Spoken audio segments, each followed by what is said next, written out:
Hello, everybody. I'd like to come on in, sir, if you want. I'd like to call this meeting to order. Clerk Allison, could we have a roll call, please? Trustee Donnersberger. Here. Trustee Eck. Here. Trustee Farrell Mayer. Here. Trustee Kennedy. Present. Trustee Metz. Here. And Trustee O'Loughlin. Here. And Mayor Hinshaw. You might want to lower your microphone. We could all rise for the Pledge of Allegiance, please. I pledge allegiance to the flag of the United States of America and to the republic for which it stands, one nation, under God, indivisible, with liberty and justice for all. Okay, I'd like to welcome everybody to our meeting tonight. A reminder that we do record these meetings. We have a video that is live locally on Comcast Channel 6. We have a YouTube channel, and then we post a video on the website after a few days.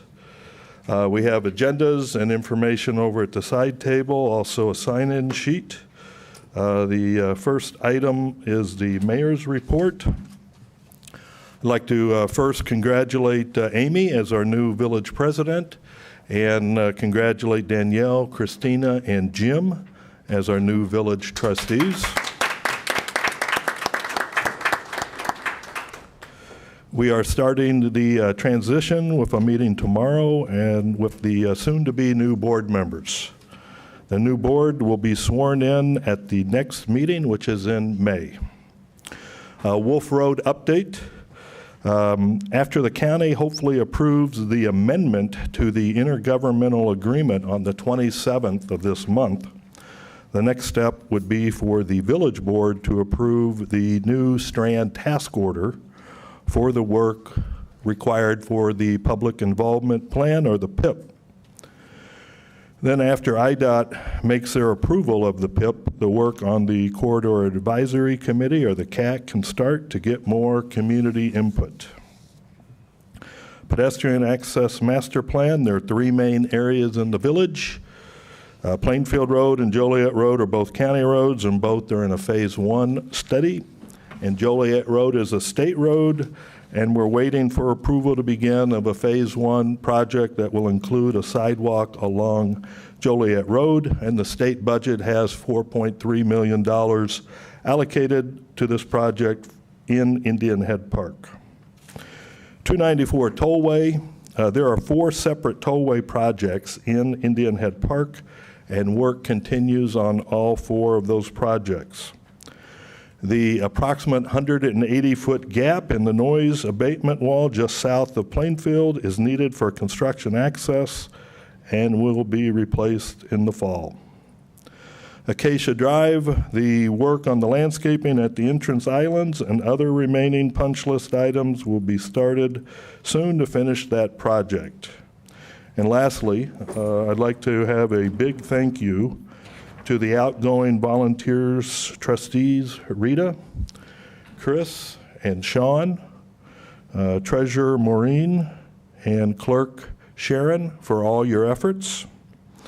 Also, thank you to all the volunteer residents who have served on the committees, commissions, fun clubs, and other ways over my last 10 years on the board.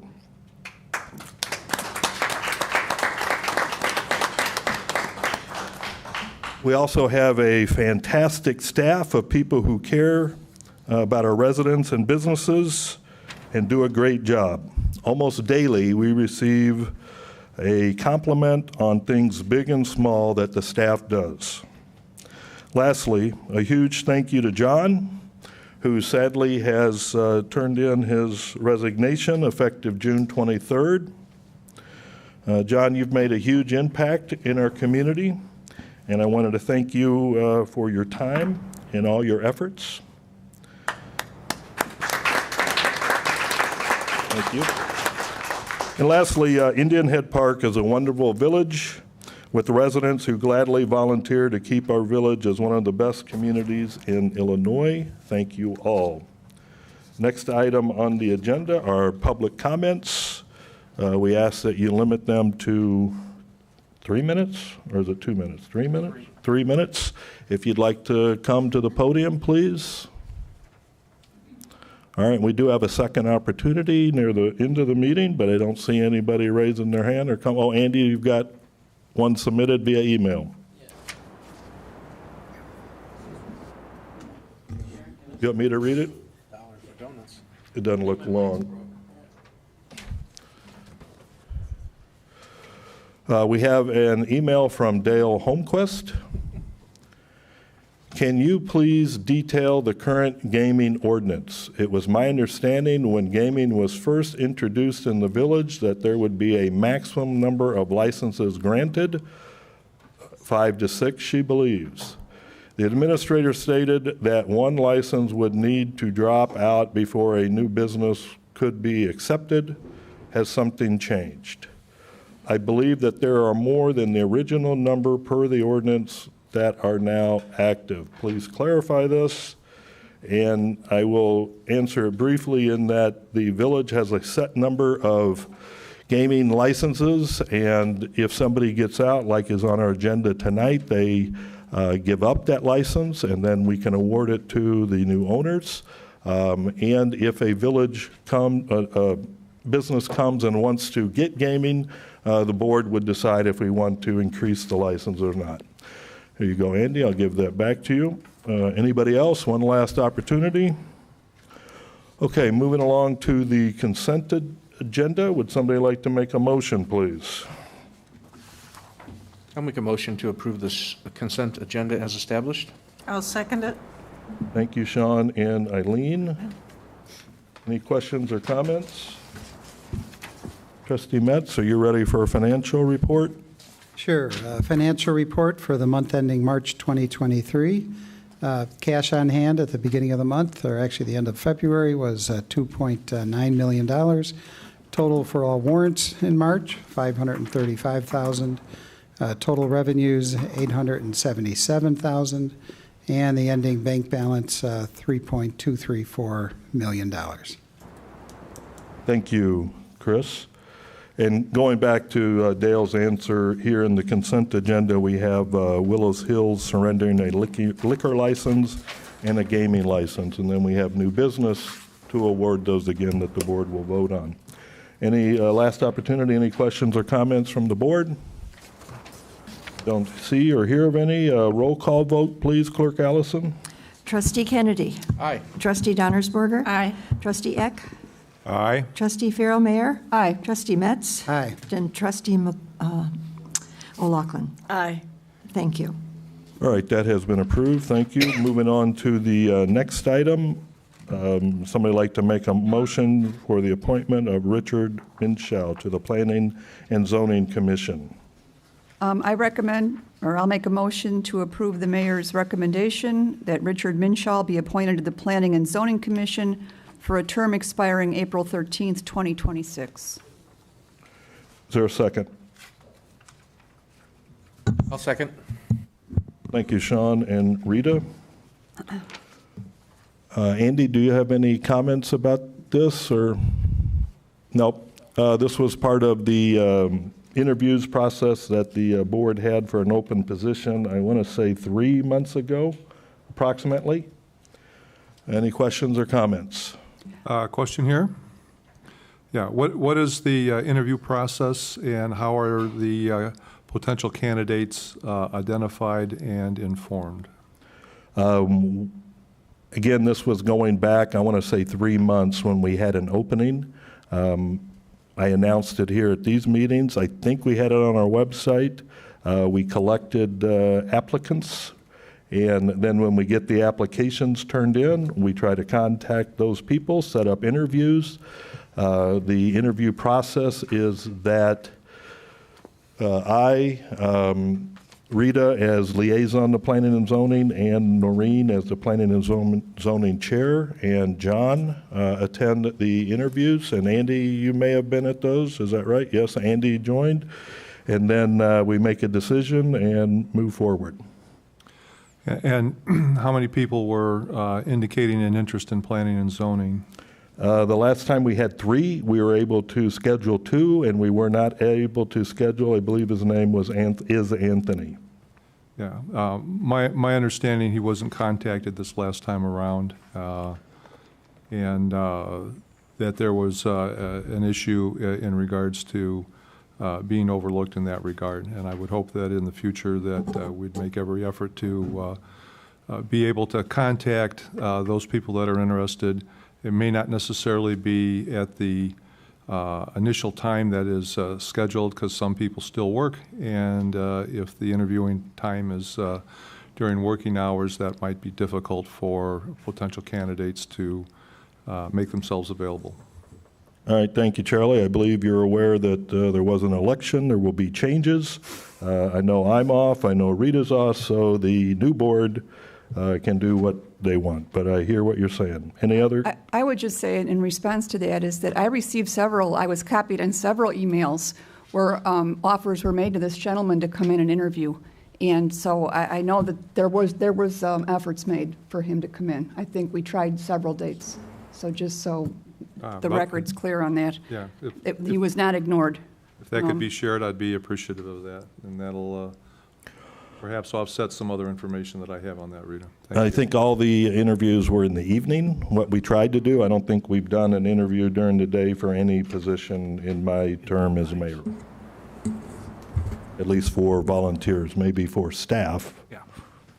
I have a question. So, Reed, I see that the committee recommended him, and he's got tremendous credentials. I'm just wondering how they apply to planning and zoning, and what you can tell me about what he said during the interview process. Well, I believe if you look at his resume, he's been served on several boards. He is a professional. He indicated his willingness and his eagerness to volunteer his time and talent in the village. I don't think there are many people that come to the planning and zoning that have no prior experience, but learn as they go. I believe Barbara, who was just appointed by us last time, was in the same category. So Okay. I feel very strongly that he's a good candidate. Okay, thank you. Sure. Any other questions or comments? Okay, Clerk Allison, could we have a roll call vote, please? Trustee Farrell Mayor. Aye. Trustee Kennedy. Aye. Trustee Donnersberger. Aye. Trustee Eck. Aye. Trustee- Trustee O'Loughlin. Aye. And Trustee Metz. Aye. Thank you. Thank you, that's Been been approved. approved. If we can move on to item B, would somebody like to make a motion? I'll make a motion to approve ordinance 2023-11, allowing a liquor license for Willow Hills. I'll second. Thank you, Sean and Chris. Is there any comments, or everybody got the information in the packet? Are there any questions? Just to comment, so Dale might have better information. Okay, So this is a complete change of ownership of Willow Hills. So normally, if it's a change in corporation, that's done administratively, but we have completely new owners. So that's why we had the license surrendered on the consent agenda, and now completely different people, different entity altogether taking over. That's why we have this ordinance now. thank you. Any questions, comments? All right, Clerk Allison, could we have a roll call vote, please? Trustee Kennedy. Aye. Trustee Metz. Aye. Trustee O'Loughlin. Aye. Trustee Farrell Mayor. Aye. Trustee Eck. Aye. Trustee Donnersberger. Aye. Thank you. That's been Thank you all, that's approved. The next item, would somebody make another motion for Willow Hill for a gaming license? I'll make a motion to approve ordinance 2023-12, allowing a video gaming license for Willow Hills. I'll second again. Thank you, Sean and Chris. I think, John, you kind of covered it in your last comment. Do you want to add anything else? In order to get a gaming license, you have to have a liquor license. There. And the state's involved in this process Correct, too, right. correct? All right, any questions, comments? Okay, Clerk Allison, if you're ready, I know we're going pretty quick here. Could you have another roll call? Trustee Kennedy. Aye. Trustee Metz. Aye. Trustee O'Loughlin. Aye. Trustee Donnersberger. Aye. Trustee Eck. Aye. And Trustee Farrell Mayor. Aye. Thank you. So we have the Patels with us. They're our new business owners of Willow Hill. So welcome to the village. Welcome. Now, you're welcome to stay the rest of the meeting, but you're also free to make your way to the exit, but thank you. Nice to see you guys. Okay, next item, D, would somebody like to make a motion? I will make a motion to approve ordinance 2023-13, an ordinance amending our tree preservation ordinance. I'll second. Thank you, Sean and Chris. Andy? Yes. So this is an ordinance amending our tree preservation code.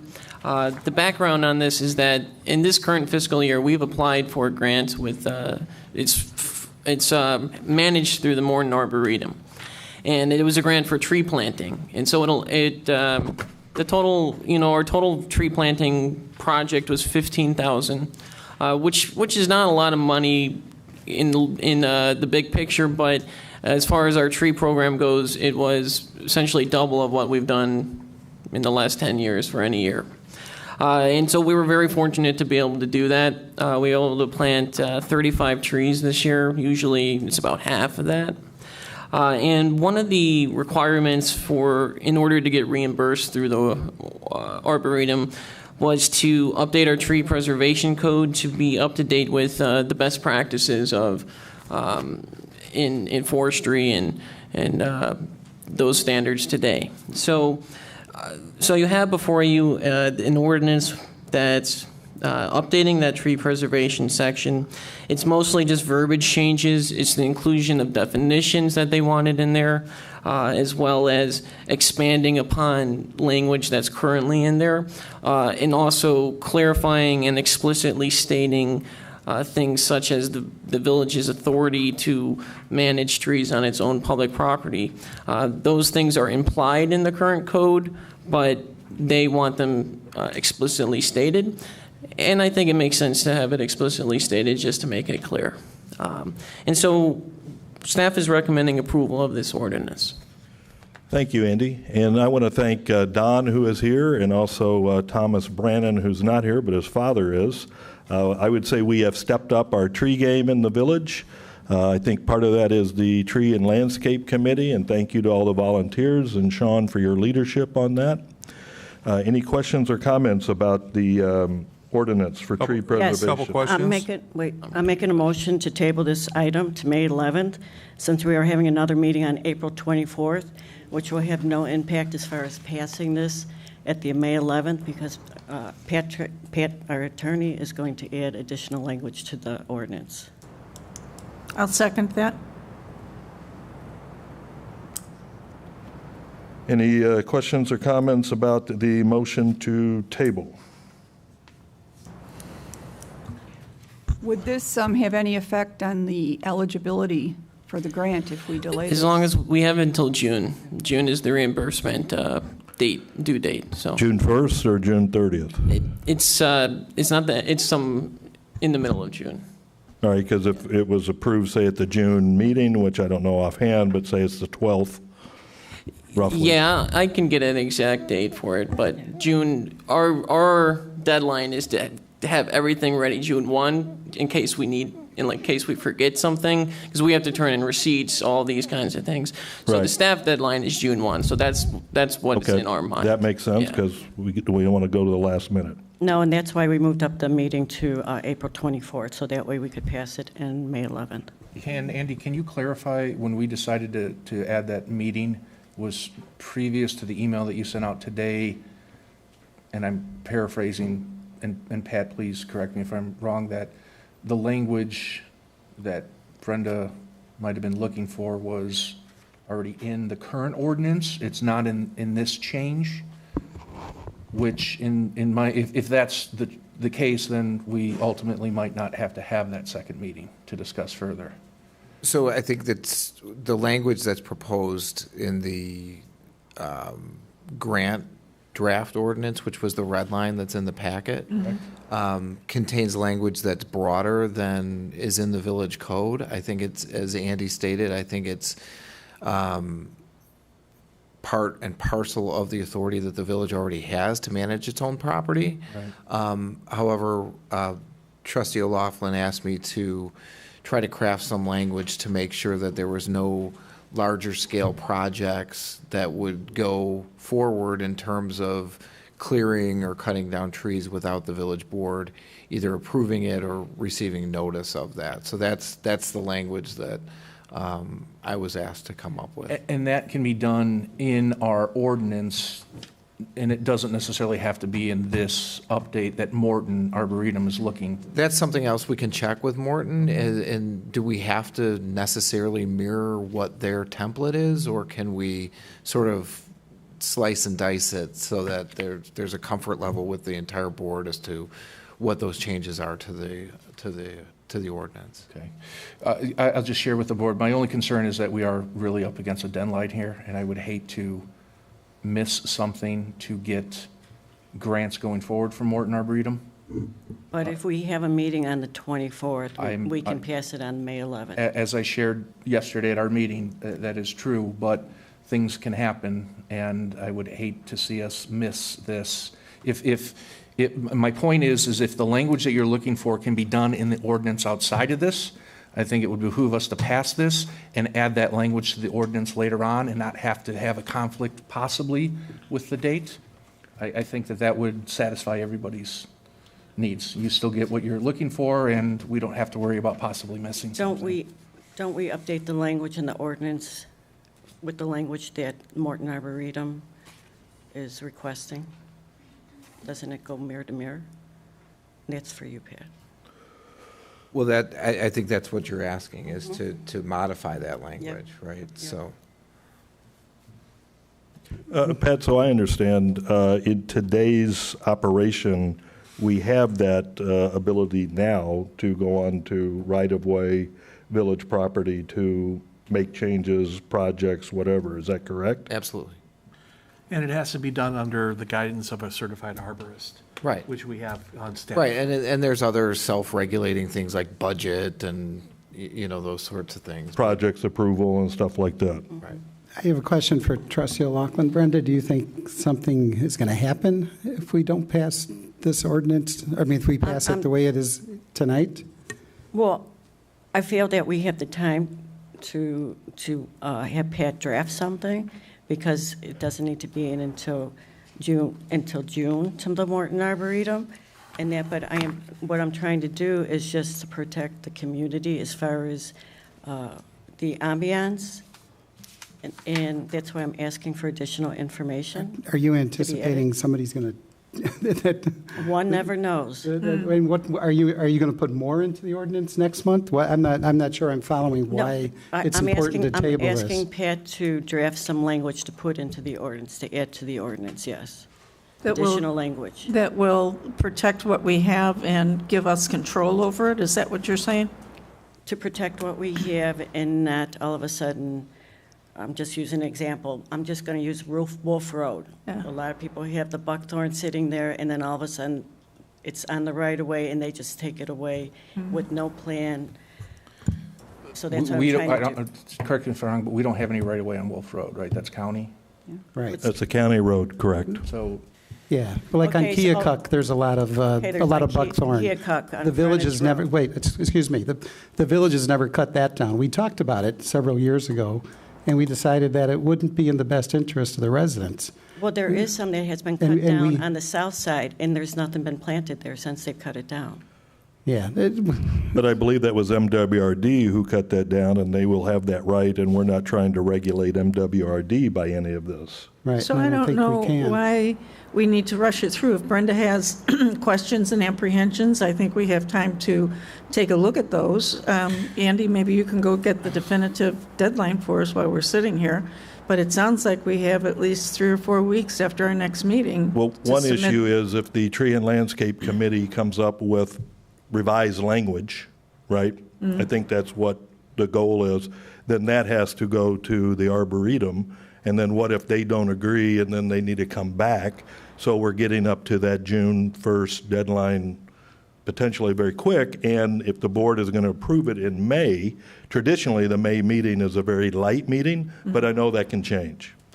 Well, I'd like to think that we have the person power here to get it done what needs to be done by the May meeting. Is that right, Brenda? I believe we do, yes.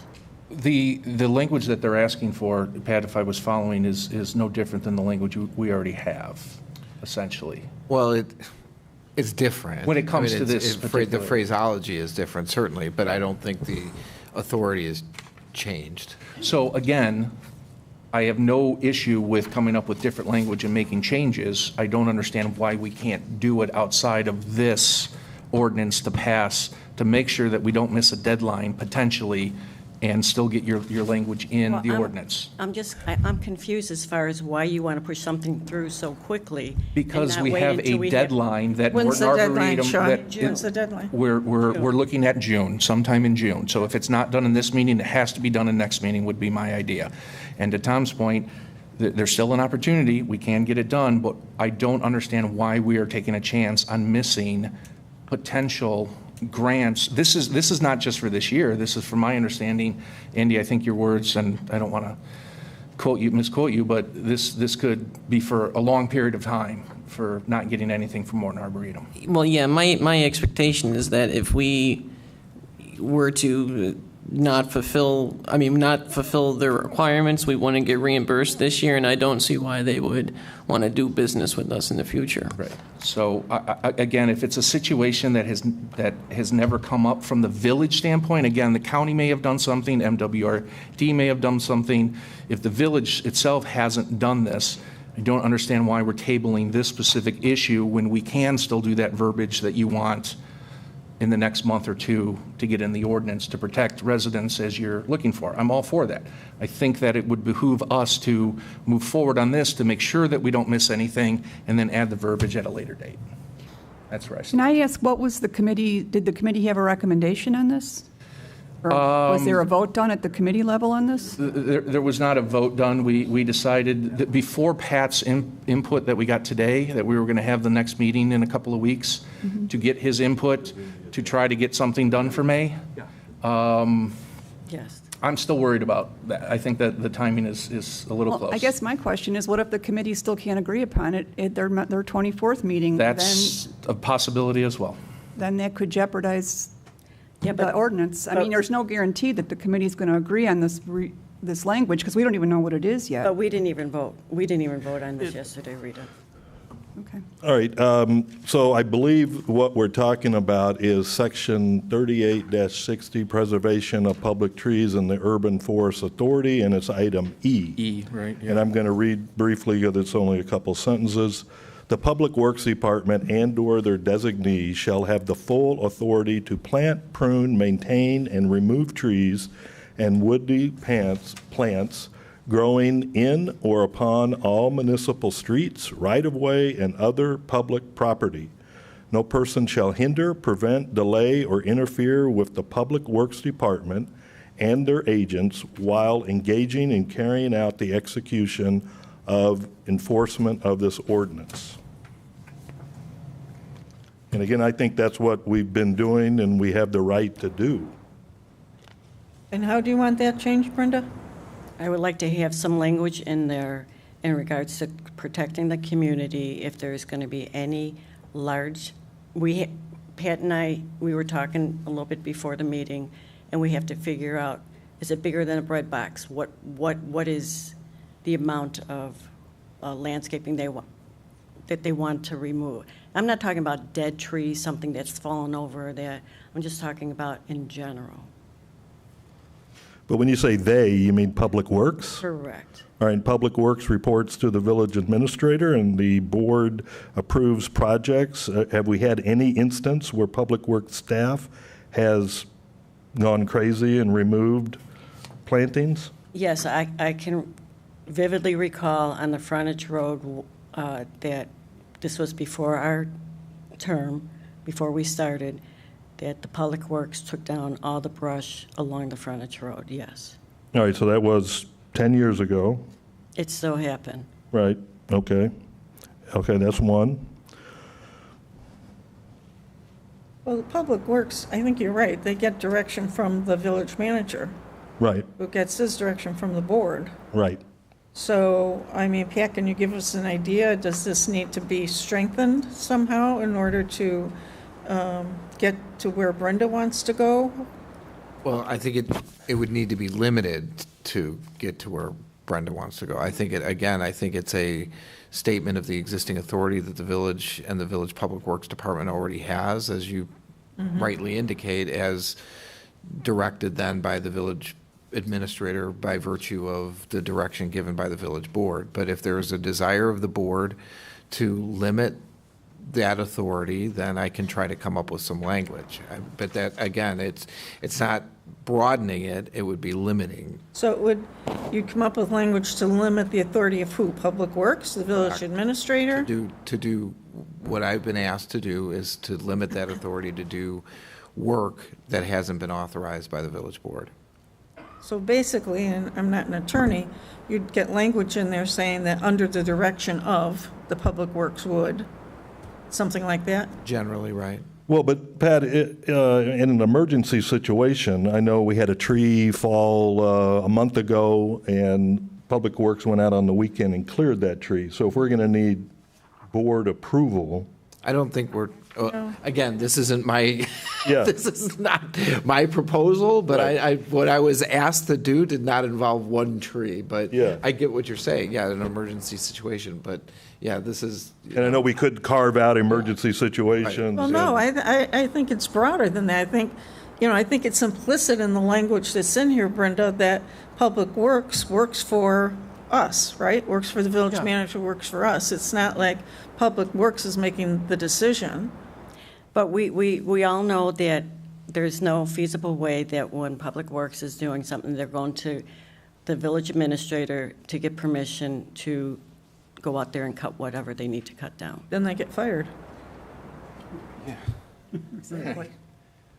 It looks like we're looking for an answer to a problem that we don't have. And again, my concern is holding up, because this is Morton Reed, and this is what they're asking us to do in order to continue working with them going forward. And I'm also concerned that if we even try to change this, that they can come back and say no. And did I not ask for the guidelines as far as what the Morton Arboretum had given us? Not this little template that you had. I sent you all that today, yeah. Well, I haven't had a chance to. Oh, that's all right, review it yeah. today. I gave you all the information you're looking for, Morton Arboretum presentation. I even have an email from our contact. They're actually related specifically to the point that you're interested in. So check it out, yeah. And was it All right, other questions or comments on the item to table? Yes, Yeah, Ellen. so for the most part, I mean, I haven't had a chance to look at this because we just got it, but, I mean, for the most part, I think it looks really good. It makes me very happy, but I haven't had a chance to really look at it. And so maybe, unless others have had the chance to look at it, maybe it would behoove us to table it for a month, just so we can study it and look, I mean, Well, but again, my view is, like Shauna said, we do have a deadline, and what is stated is what we have the right and can do now. so if we pass this today and something major comes up that somebody finds that we missed, can we bring it up again next time and overturn what we? Yes, board Okay. can change ordinances any meeting. My whole point is we can look at adding, subtracting, moving things going forward, but to get this done now, So we could approve it now and change it in May, or change it in November. I guess I would ask, and I won't be here, but to run by any change by Morton and get their buy-in if we want to get those grants. We may not want the grants, right? Andy, did we mention, and John, it might have been you yesterday, that some of this written in there was also needed to be Tree City USA? Go ahead. Yes, that is, that is my understanding, also from our contact with Morton Arboretum. So we are Tree City USA, and we are able to renew every year. If we were to start from scratch, if we weren't a Tree City USA and we wanted to apply right now, they would have us pass something probably identical to this. Our existing code does not meet today's best practices for forest management. So we are Tree City, and we fulfill the requirements because we've been in the program, but we are not up to date with the contemporary best practices. And so from everything I've speaking with the Morton Arboretum, from the information that they've given us as part of the grant, this kind of language is needed for Tree City USA status as well. Did you get any idea how many villages or cities Morton Arboretum has worked with? How popular is this language? A lot. I don't have a number for you, but I mean, from speaking with colleagues and stuff, it's a great organization. They get grant money from the state, from the federal government, to do these kinds of programs. So a lot of municipalities in the northern Illinois area utilize them. So it's safe to say they're all for tree preservation, not for destruction and removal. Absolutely. Yeah, and I just want to make it for the record, I received that information at 4:25, which there would be no feasible way that I'd be able to read through that. Well, the meeting was last night, right, where I think this came up, so, No, I know, but I'm just saying that there was no feasible way for me to even review any of that information. well, when you say there's no way, I think there was a way, but you probably No. want to eat and get out of work Well, and I was working and drive here and everything. all that. That's why I but said there was no feasible way. If it was delivered to you at 7:28, I might agree there was no way, but. No. All right, any other questions or comments about the motion to table? So what happens? We vote on the motion to table? Yeah, that's the motion that's on the table, is the motion to table. And then depending on how that's resolved, then it would then, if it fails, it goes to the main motion. Okay. All right, Pat, do we do a roll call on this? Roll call, please, and again, it was Brenda and Eileen making, and your mic is off. Okay, this is to table the motion. Trustee O'Loughlin. Aye. Okay, let me do this properly here. Trustee Farrell Mayor. No. Trustee Kennedy. No. Trustee Metz. No. Trustee Eck. Yes. And Trustee Donnersberger. No. All right, so if I'm following along, Pat, that has failed, the motion to table, so we're back to the original Main motion. that main was made. motion. That's Yes. the term. Thank you. And I had some questions when it's appropriate. Go ahead, Charlie. Andy, this applies just to public land, so if somebody, there's a list of prohibited trees, for example, if somebody wants to plant one of those trees on their property, this ordinance does not impact that, is that correct? It does not. We do have a list of trees that we recommend that are suitable to the northern Illinois climate. But no, the prohibited trees are prohibited trees for us as the And just to village. take it a step further, if someone wanted to plant buckthorn on their property, this ordinance does not impact that, is that correct? No.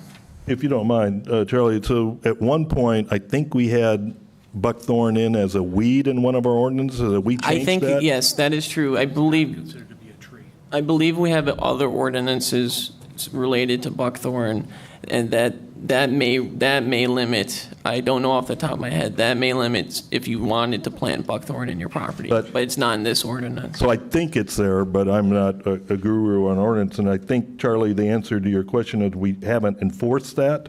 And we talked about it years ago, and my view was if we, the village, can't manage the land that we control, the right-of-way, parks, if we can't limit the buckthorn, then how can we go to a resident and say, do that? So I know we talked about it. The board never said that we want to start enforcing that.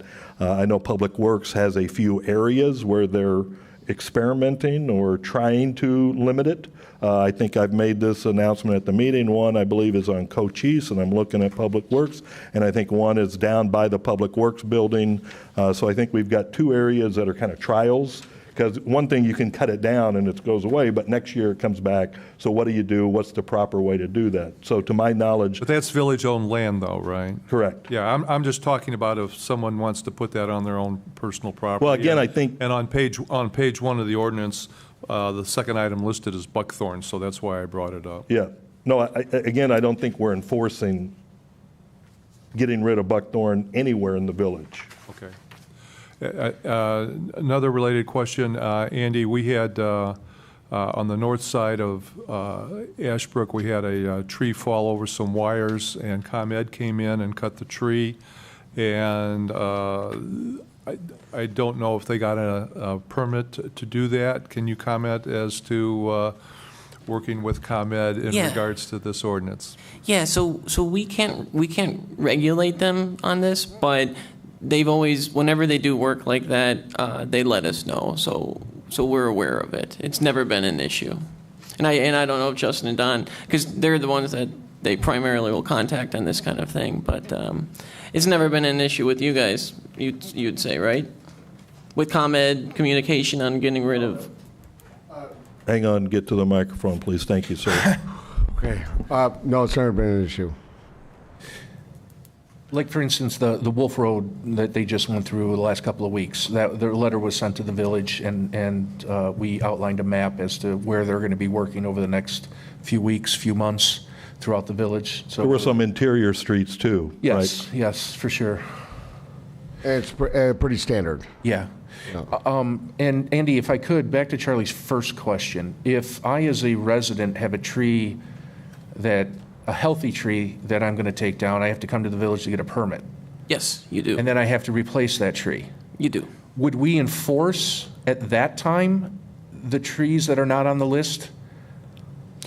No, because you're saying if they wanted to plant a prohibited tree? Correct. No, we wouldn't Okay. be able to enforce that because that's their private So it property. only pertains to trees that the village itself would be planting? Yes, our parkway trees, our park trees, things of that nature. Can we, and this might be a question for Pat, strongly suggest or give them a list of trees not to plant and to plant? Well, Trustee Kennedy, so part of the ordinance is also a list of recommended trees. Right. I think and I've talked to Thomas Brannon about this, our goal is to, as we update our ordinances as related to tree preservation, to also try to communicate and get more information out to the community about the importance of trees. The importance of trees is infrastructure, and things like, hey, these are the recommended trees. These trees are suitable to the northern Illinois climate. We recommend you plant these and avoid these. So I think, to your point, we do want to, once we have the updated recommended list and prohibited list, we want to get that information to the public so that they can make their own educated decisions about what they plant on their property. Okay, thank you. And so, Charlie, if you know somebody that wants to plant some buckthorn, I'd strongly recommend you try to talk them out of it.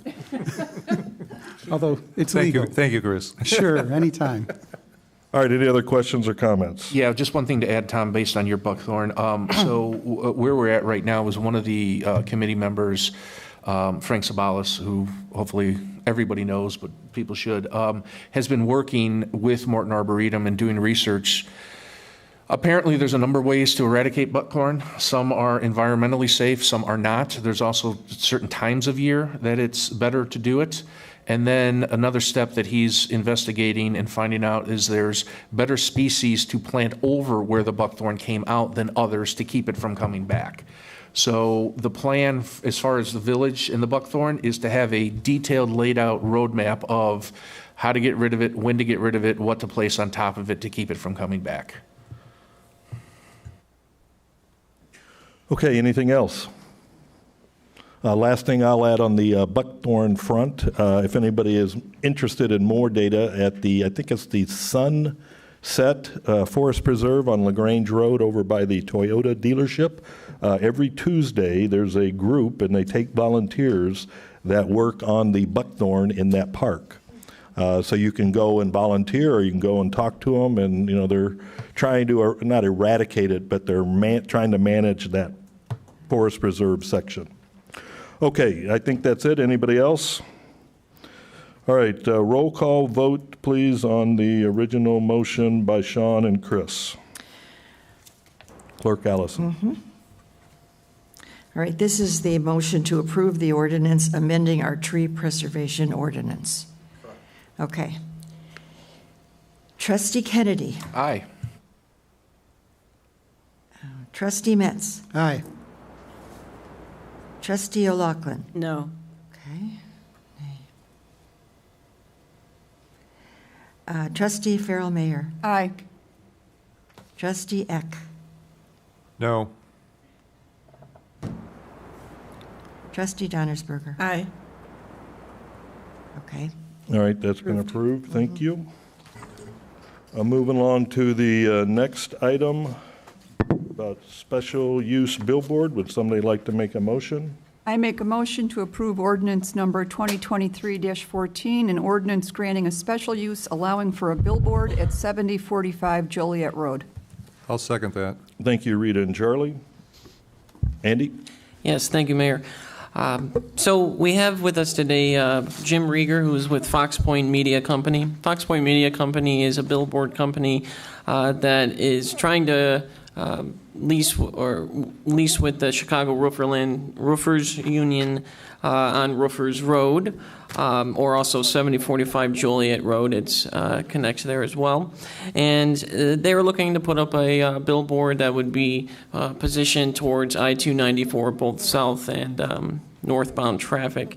The Planning and Zoning Commission conducted an extensive review, lots of questions, lots of good discussion, and in the end, the Planning and Zoning Commission voted 6-1 in favor of recommending the special use. There were few requirements that the Commission added to their motion and that staff supported and recommended, and those are that the billboard must be turned off from 12 midnight to 6 a.m. every day in order to reduce light pollution. And secondly, that there is a prohibition, that there be a prohibition against offensive advertising in the ordinance. This is all, and Jim, I think, will speak to this too, but that's something their company also has in their agreements with who they work with. But we wanted it specifically stated in the ordinance as well. And additionally, Fox Point has offered to allow the village to utilize the billboard to advertise village events. Staff is recommending approval primarily due to the fact that there is an upfront fee of $30,000 for this, as well as a yearly renewal fee, which would come out to be about $10,100 a year.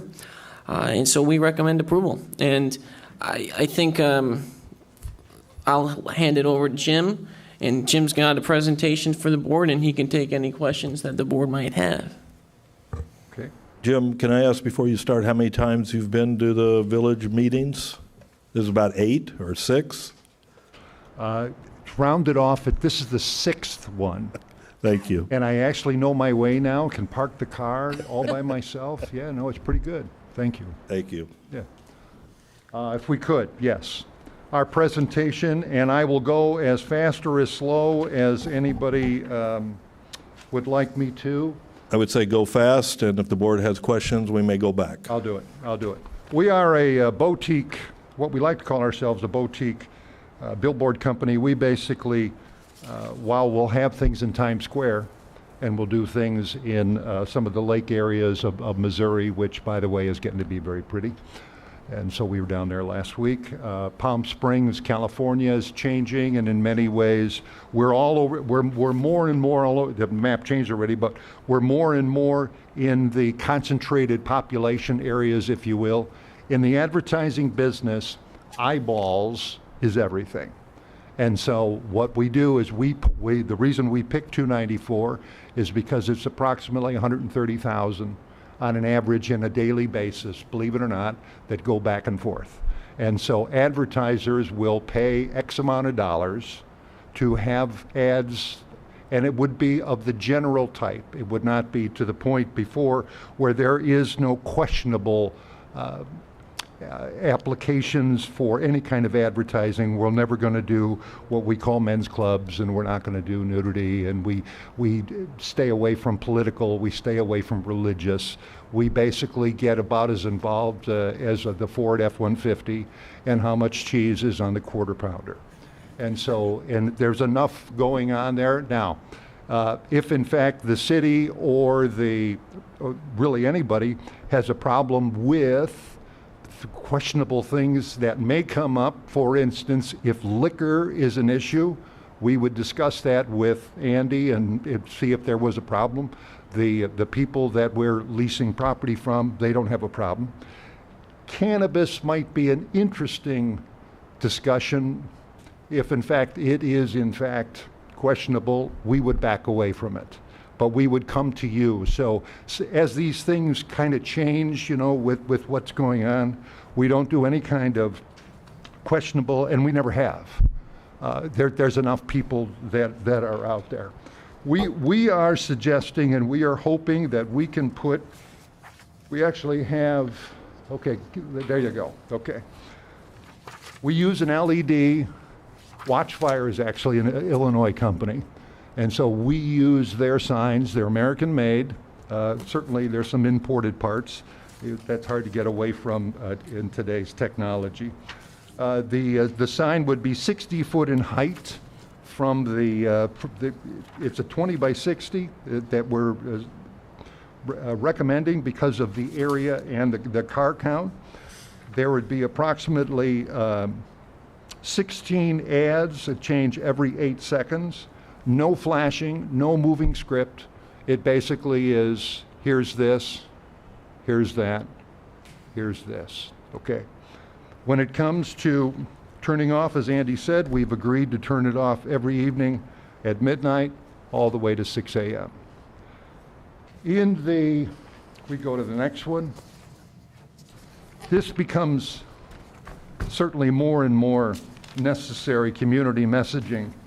And in here we have public service, we have traffic, we have amber, we have silver alerts. We also have, in the world we live in right now, we have things that we have to lock down. And we see that more and more. And so if something were to happen, the city or the state, if they decided to put it up on the billboard, they would have the right or the ability to do that. And you as the city could do that as well. The next, there you go. Local businesses, I know we've talked about this before.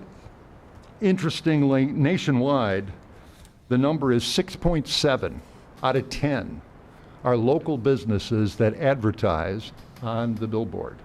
Now, if the city wants to do certain things, we recommend they do. And we recommend that you do it and you put it right in line. What's interesting with the list of the ads, what's interesting is there's times when people will stare at the sign just to make sure that they get the full kind of treatment, if you will, okay? Now, let's go to the next one if we could, and let's keep going. There you go. That is where we're gonna put it right alongside 294 in between the two buildings of the Roofer's Apprentice Shop. We have a signed lease with them. The process is we come to you, and then once we get approval, if we get approval from you, we then take it to the state. Every step of the way is controlled, if you will. We cannot put up a haphazard designed sign. This is something that is fully engineered and drawn, and so we build it to the exact specs. I want to say that the wind load for Illinois is now 120, thinking of going to 140 miles an hour.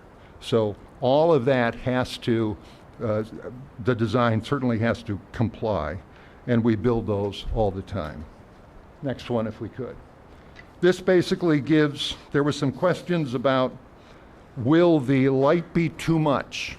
The design of a billboard is basically to only really attract and show to the traffic it's coming both ways. Depending on which way we go, we will have a right-hand read or we will have a left-hand read. And so these people coming here, they're gonna have a right-hand read and they're gonna have a left-hand read. But it basically focuses down on the road. After about 350 or 400 feet, the light goes away. In that, it just kind of melts away. LED is one of these where it's okay. Now, another question that came up was, in fact, will it be too bright? Never will, because of auto dimming capabilities, never will it be more than 0.3 foot candles higher than the ambient light. Now, there is a 100-point movement one way or the other, where as we ramp up in the morning and as we start to kick in at 6:01 or 6:30 or whatever it is we turn it on, then of course if it has to chase its way up, it will. But it will never go past 0.3, which is virtually right there at ambient light. As it gets darker, it will move along to the point where it will match pretty much the ambient light. Any questions? You mentioned the state process, the state's involved if we approve. Yes. Approximately how long is that? Is it 3 months, a month, a year? IDOT right now, I want to say, is a 2 to 3 months right Thank you. now. Any other questions or comments? Oh, go ahead. Go ahead. So at one point you said the village would have the right or the ability to put the messages up there. Which is it? Is it a right or Yeah. a request? It's both, in the sense that all we want is to be able to make it look good. And so, okay, on every Thursday, we would just have a open conversation. Every Thursday, from noon to 4, we want to do this for the next 3 weeks. Do we pay for it? No.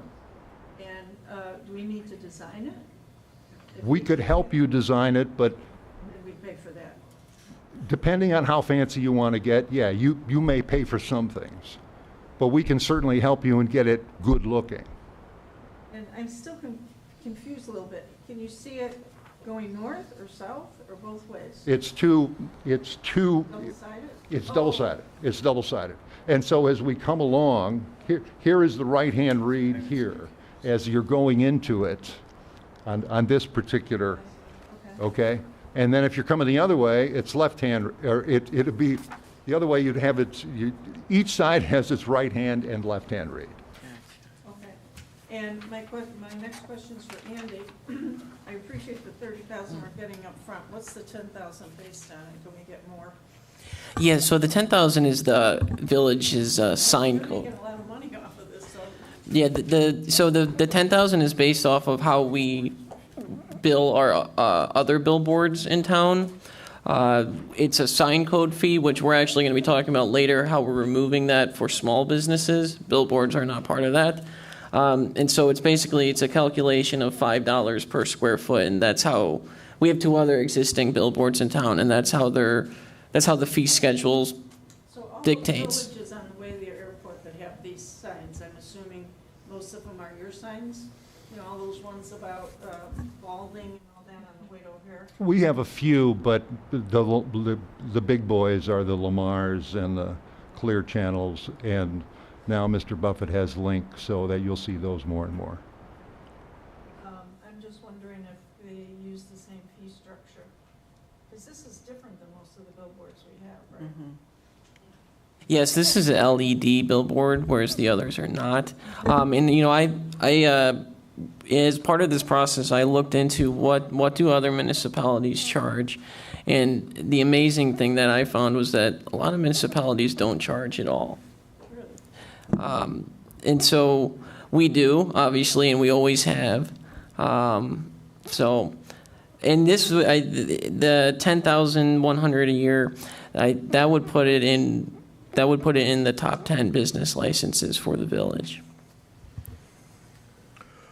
Other questions for Jim, and I think we can make comments maybe after we're questioning Jim. Yeah, I've got a couple if I could. So kind of piggybacking on Trustee Donnersberger, the $10,100, is there any kind of inflation adjustment in that, Andy? Or because $10,100 today is a lot different than 10 years from now. Well, here, what it is it's every year as part of the budget process, the finance committee and then ultimately the board reviews the fee schedule, and so it is up to the board essentially if they want to change things in the fee schedule. You know, we'll be talking about some changes to the fee schedule later tonight. So the way that would be handled is like all other prices would be through fee schedule. So then that answers, I think, my second question is there's how long is that agreement for? So it's really kind of on an annual basis we would review that and potentially make changes? For the pricing, you mean? Or Yeah. Like right now, if they put the sign up and let's say they break ground tomorrow and it goes up, is there a contract agreement for a time frame that we're allowing them to have it, or is it in perpetuity?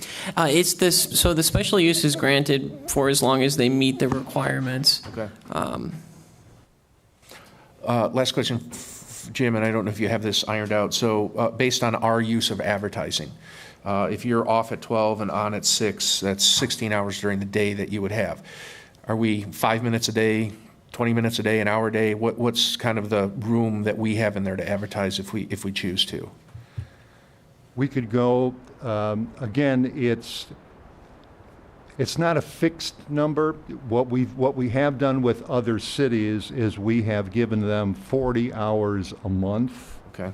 to be able to do whatever they want to do. Thank you. That seems like a lot for what we want. that's- yeah, I think we'd want spring fling maybe, but, Oh, yeah, can you get it in right away?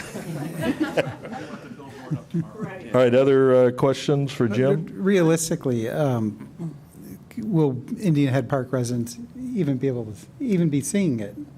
Are we going to be traveling that stretch of road? Yeah, correct. They may not if they're So, driving no. through, right. Maybe we could advertise move to Indian Head Park? I don't know, but, I agree. I think it's limited what we would yeah, want. very limited. It is limited, but I do think that for events like Spring Fling, where we want people from out of town as well, I think it is still a good thing. Car show, and any emergencies that come up. Okay.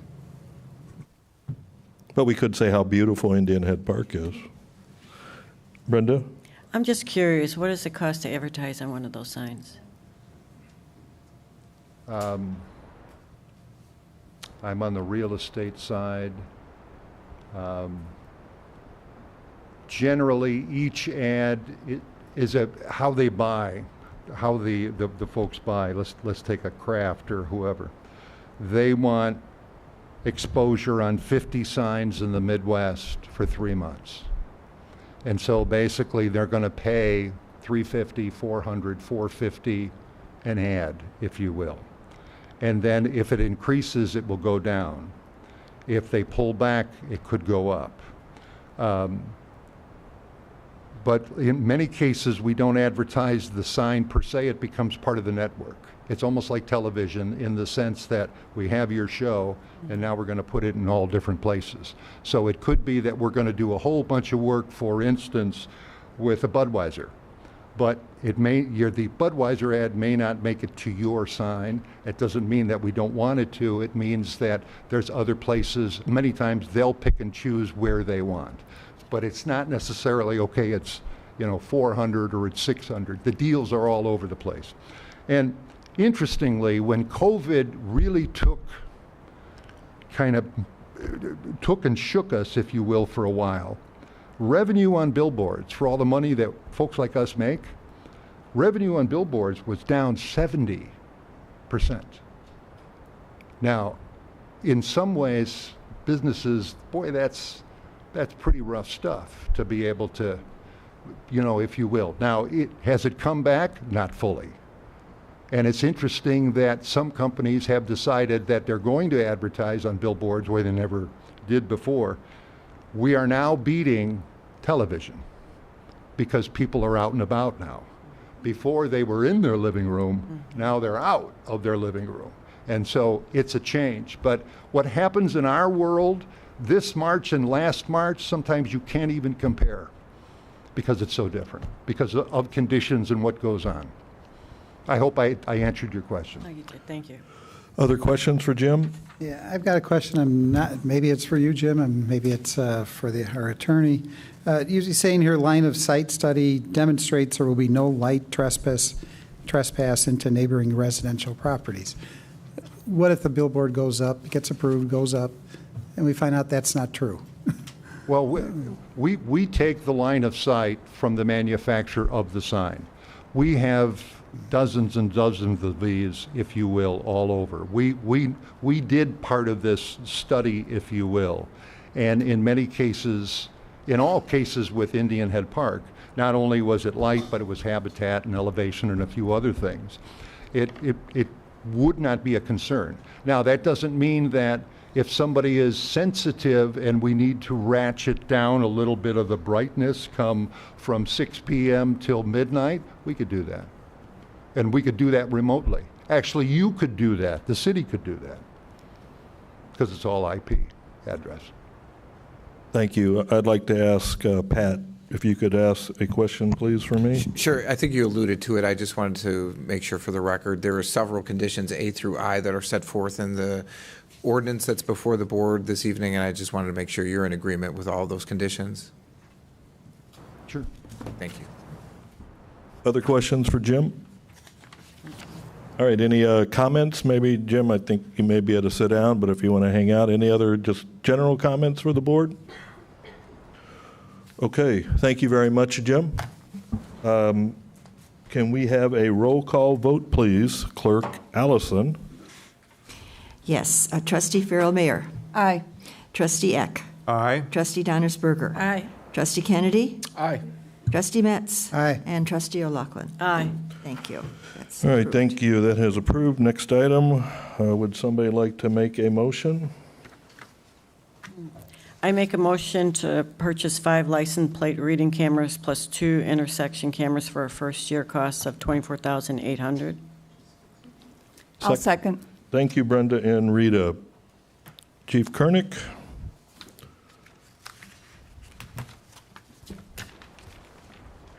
Good evening. Hello. We have a quick video. If Dave put it up for us.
Next year, maybe look at opening it up to the subdivisions, the HOAs. Maybe we can open it up to them and cost sharing, or just let it, if the HOA wants to have a camera in their subdivision, they can pay for it and they can share it with us. But that's something the board would figure out what they want to do going forward. Right now, we're buying them all. Correct. Mike, last update you gave us, I think it was 11 that we were looking at. What's changed between that and this? I feel after talking to Flock that we're able to cover the area with these cameras. Some of the extra cameras that we were talking about originally, I don't think we're really going to need them when you really look at the traffic for where somebody's going to come into town. But by having it at Joliet and Willow Springs Road, That's a major, intersection coming into town.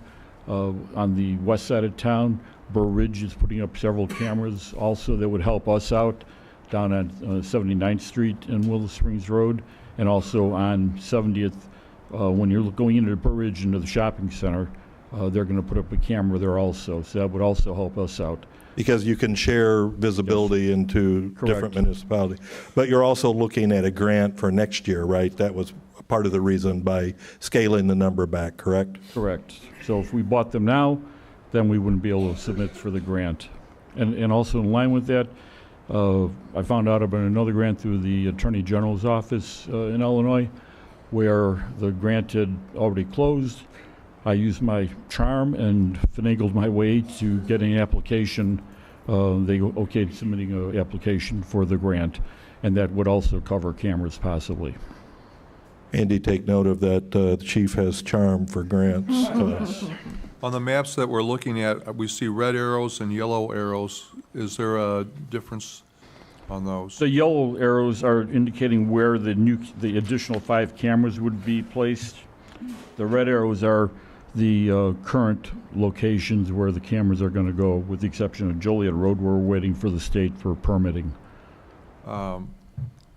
The Flat Creek Condos parking area has had some losses of their catalytic converters. Would these cameras be such that it'd be able to capture cars or trucks leaving that area? It would capture vehicles coming into town, and through the osmosis, we were able to find if a car came into town and it didn't pass another camera, that most likely it's in a given area.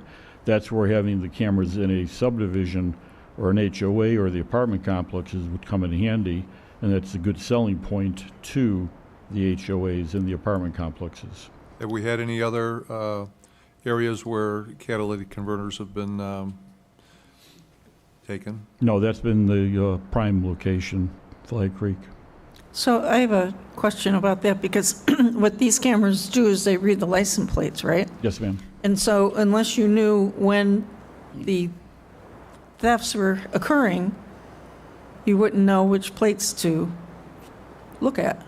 The idea with LPR cameras is that they're connected to the state and national database leads in NCIC, and those are to notify the officers of a stolen vehicle or a wanted vehicle coming into town. Mm-hmm. And that sets off the alarm that the officer would have with the cell phone, and ding, ding, ding, and here's they're notified that car is northbound on Wolf Road from Arrowhead Trail.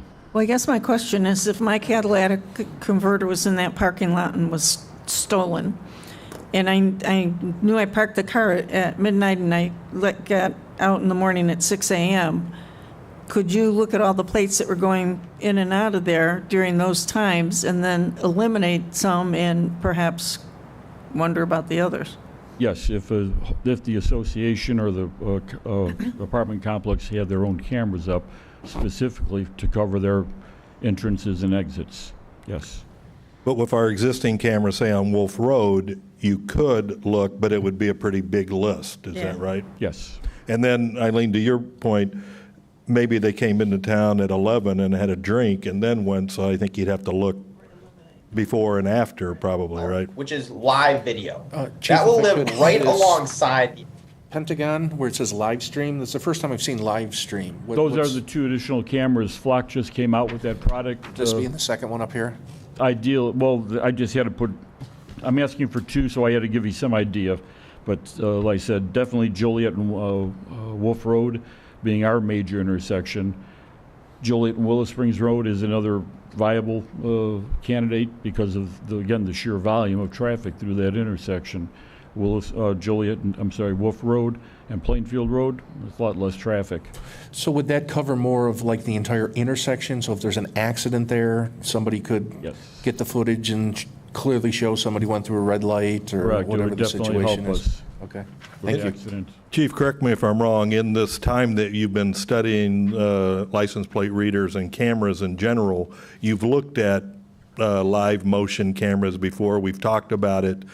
So this is something that's been on the radar. We just haven't decided to do that until now. Is that correct? Correct. The original cameras that were advertised or promoted to us, they were excellent quality, you know, of 1920K quality. The videos are excellent that they were able to put out there, but they did not have the license plate reading capability with them.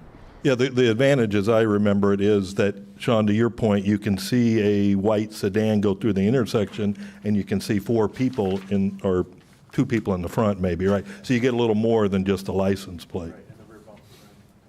And that those videos would have, the demonstration would have been better, but it was the last minute thing that Dan from Flock was able to put together for us. Questions, comments for Chief? Thank you, sir. Is there an annual cost for this? Yes, I don't have the dollar amount. John or Andy, do you have that?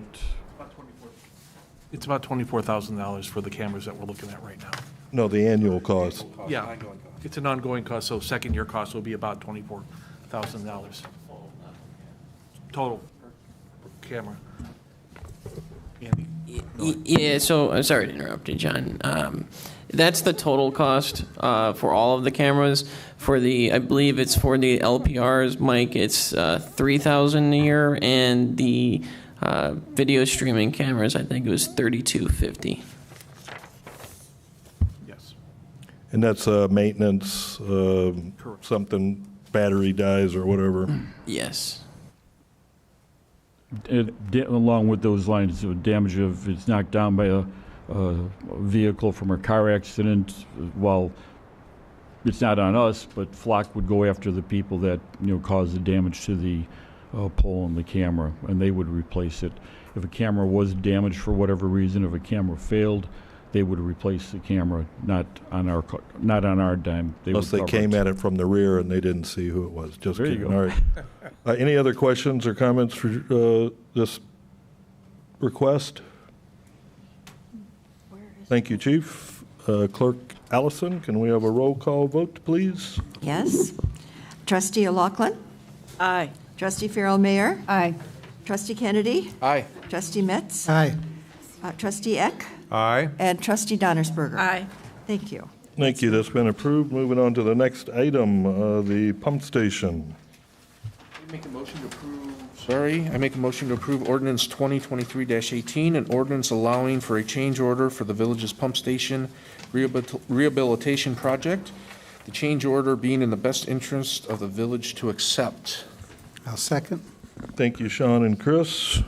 John, is this you? I know we have our Strand reps here tonight. So you have before you an ordinance allowing for the approving the change order.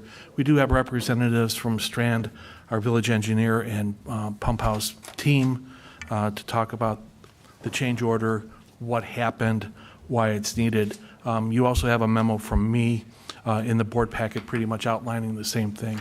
The main point is I think Karina will say that the change order is necessary and appropriate for what we want to do, and we have some cost reductions because of what we're trying to do. So Karina, if you want to, or Chris, if you want to take. I'll just kind of summarize what's been going on and kind of just a brief version of the memo that you all have from John. Change order 3, as in the board packet, is in regards to the pump station rehabilitation project. The original contract included substantial and final completion dates of November 11th and December 11th of this year, 2023.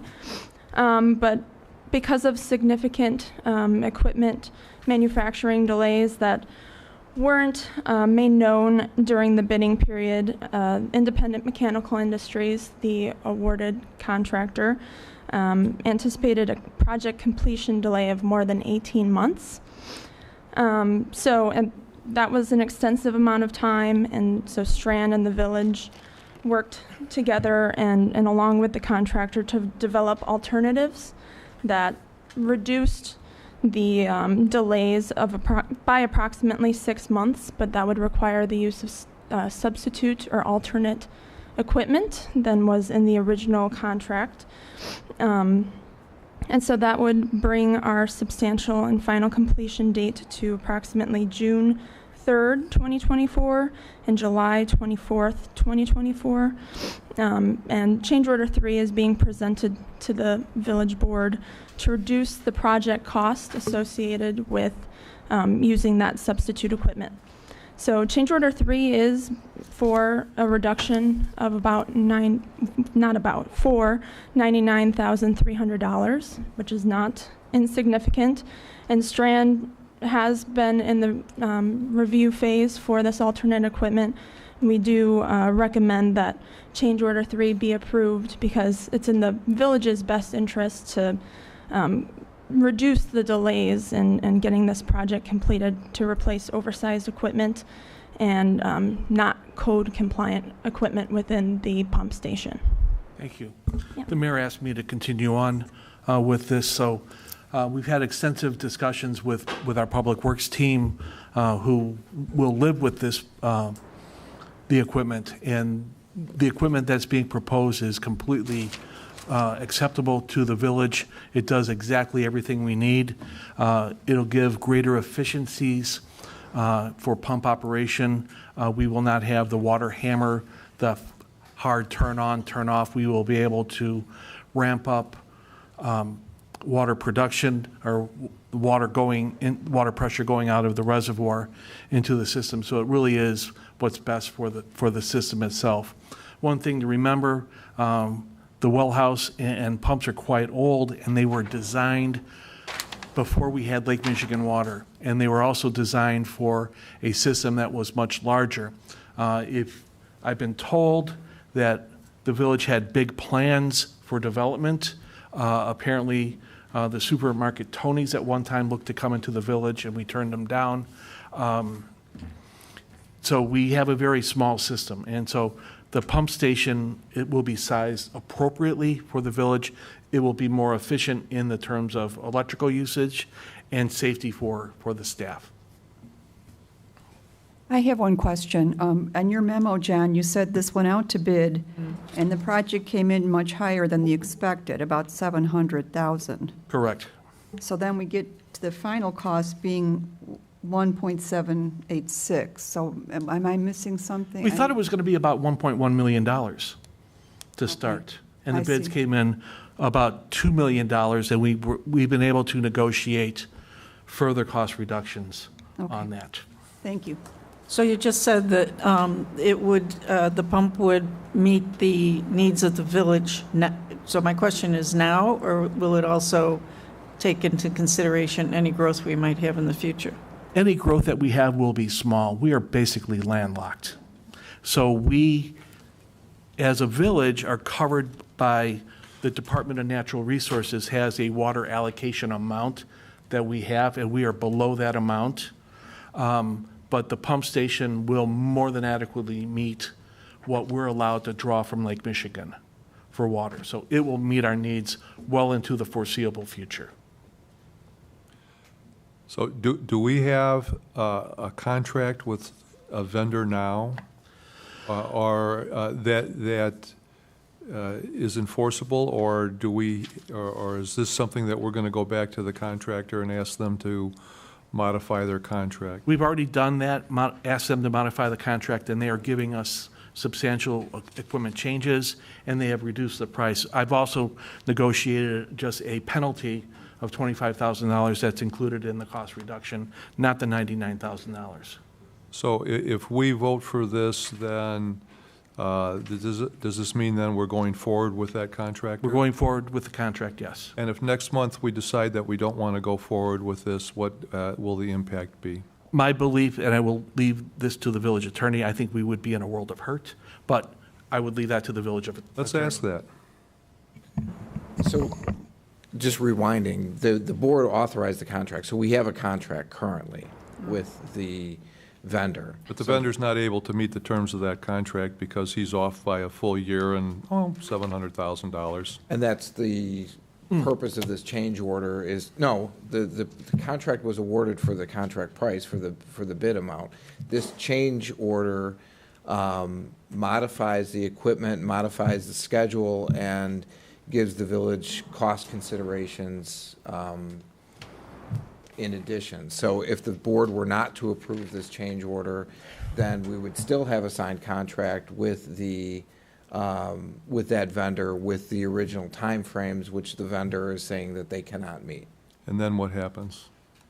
Then we wait, I suppose, and nothing happens with the project, and until the equipment comes in, and then we see where they're at in terms of their deadlines. But unless the engineers have had other discussions with them, I haven't had discussions with the vendor. But from a contractual standpoint, we have a contract, we have a time frame in the contract, and we have equipment in the contract. This, as I understand it, is to ensure that it gets done in a relatively timely manner. Yeah, I'm less than completely understanding all these changes in equipment. It was first one, then another, and now we've got even a third version of this, and it impacts the pricing on this. I think another outside review would be appropriate. Karina, did you want to add? Yeah, if I could chime in, just to reiterate the terms of the contract. The contract is between the village and the contractor.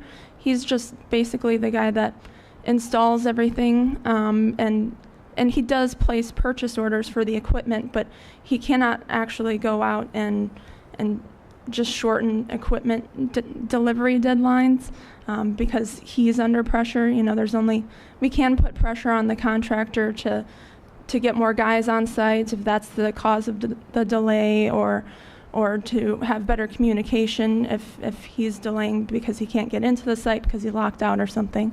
But if we're having equipment delays, all he can do is pass that pressure on to the manufacturer, and they don't really have as much skin in the game to deliver things faster. They're also waiting on materials and things like that. Also, the changes that we've discussed before have only reduced contract cost. So it is in the best interest of the village to continue. We went from $1.1 million to $1.7 million or $1.8 million, so. Well, the $1.1 million was an estimate that we had, and right. We bid it out, and we received news that I did not like to hear. Yeah, the What was the contract signed for, the original one? The $1.9 or $2 million. Yeah. So the reduction in costs, are we getting less, are the materials going to be not as good as originally? They're not what was specified, but that doesn't mean they're not going to meet the village's needs. That's part of our job, is that we go back and make sure they're not equals. So it's like, you're not getting a Maytag washing machine, you're getting a GE, but they're both going to do what they're going to wash clothes, and they're both are they both going to hold up in the same way? Yes. We will expect at least 50 years out of this pump station. With whatever equipment the engineers specify, we're going to get at least 50 years life out of the pump station. Part of it is also aesthetic. So like a major piece of equipment that was delayed was the electrical motor control center, which we specify in what you have now is one big box that has a bunch of different buckets in it. So it looks clean, and it's very, it looks like one piece. But a way to cut down on cost and time was to basically just separate those buckets out into different pieces. So, but nobody's going to see that. Nobody's going to see it. It's in the pump station. Doesn't need to be beautiful. Well, the public works staff will see it. Yeah. Following up on Charlie's question, though, part of the change is because the project's been delayed, and so now we're going to change your schedule to fit the delays. If the delays happen again, you'll come back with another. If there are further delays, we would think that would be on the contractor for not getting out on site and being able to meet the deadlines that he told us he could meet. So there would be more pressure on him to actually meet the project deadline rather than. So are there any penalties? Are there any penalties? Yes. I have a follow-up with Patrick. Are there any penalties in the contract that we can hold the contractor accountable if he's misses the deadline? Yes, Es- espe- there's okay. liquidated damages provisions in the contract. Okay. John, can you briefly go over, initially when we started this, or not started, at some point in the process, we thought we would be going for an Illinois EPA loan, and so there was slight differences in what we were requesting? Correct. So one of the, going back to 2019, when we had our water main replacement project, we were granted $1.5 million of a $2.5 million project loan forgiveness from the IEPA. And we were hoping that lightning would strike twice, so to speak, and we would get a loan, low-interest loan, and loan forgiveness. So we delayed the process. We modified the bid specifications to meet IEPA criteria for the loan, and it took a while for us to do the loan process. And we made the list, but we are so far down on the list that they ran out of money before we got the list. So yes, we are hoping for a loan and loan forgiveness to drive down the price even more. Didn't work, and we had changes in the world at the same time. So not only did we have what we thought would be a $1.1 or $1.2 million project became a $2 million project. So what we're getting here is, instead of the gold standard of pump stations, we're getting something below that in order to save money. Is that right? No, I think it's just a difference of equipment. As she said earlier, we had a pretty box for the motor controls. Now we have separate panels. Everything in what we're going to be getting is industrial standards. It meets the needs of the village and then some. We're looking for a 50-year life no matter what. So yes, it's not what we bid out originally, but it will do the job and provide safe drinking water all the time for the village. And there's one other issue. This originally came up because there's a large safety concern within the pump house. It being as antiquated as it is, and I'm not going to speak to the technical issues of it, but there's a switch, for lack of a better term, a breaker switch that needs to be thrown every once in a while. Essentially, yeah. And the chances of electrocution and death to the person touching it is incredibly high, that they actually stand 5-6 feet away and use a wooden handle. That's what started this whole process originally. So I don't want to get away from that either, that the longer that we potentially delay this, there's a potential for serious injury or death, unfortunately, to the person running the pump house right now. Right, and I just want to remind everybody that these funds are gathered from the water customers only. They don't come from the village as a whole. They only come from the water users on the system. Only about 85% of our village is on our water system. The other 15% is on the highlands. So it's completely supported by the water users and not by the taxpayers in a general manner. Also, extending the project, we make it easier on the water fund to pay for it. So there's benefits with this change. So I think it's actually turned out to be a good thing. And a bulk of the construction will be happening in our lower usage months, which is always of a concern to the water department. Yeah, it would definitely be helpful to shift this beyond summer. With the original contract, you did have a portion of it that was occurring during summer, and this allows it to be mostly spring. So. Thank you. One last thought, I would think that if we do delay this, the chances of the current pump house failing and putting us in an emergency situation to fix it at I would think a higher cost, because now we're in an emergency situation. This contract would be the numbers that we're looking at right now with potential repercussions on the back end should they go longer than agreed to in the contract. My point is, I don't think there's a chance we're going to get it any less expensive going forward. Other questions, comments? All right, not hearing any. Clerk Allison, could we have a roll call vote, please? Trustee Kennedy. Aye. Trustee Metz. Aye. Trustee O'Loughlin. No. Okay. Trustee Farrell Mayer. Aye. Trustee Eck. No.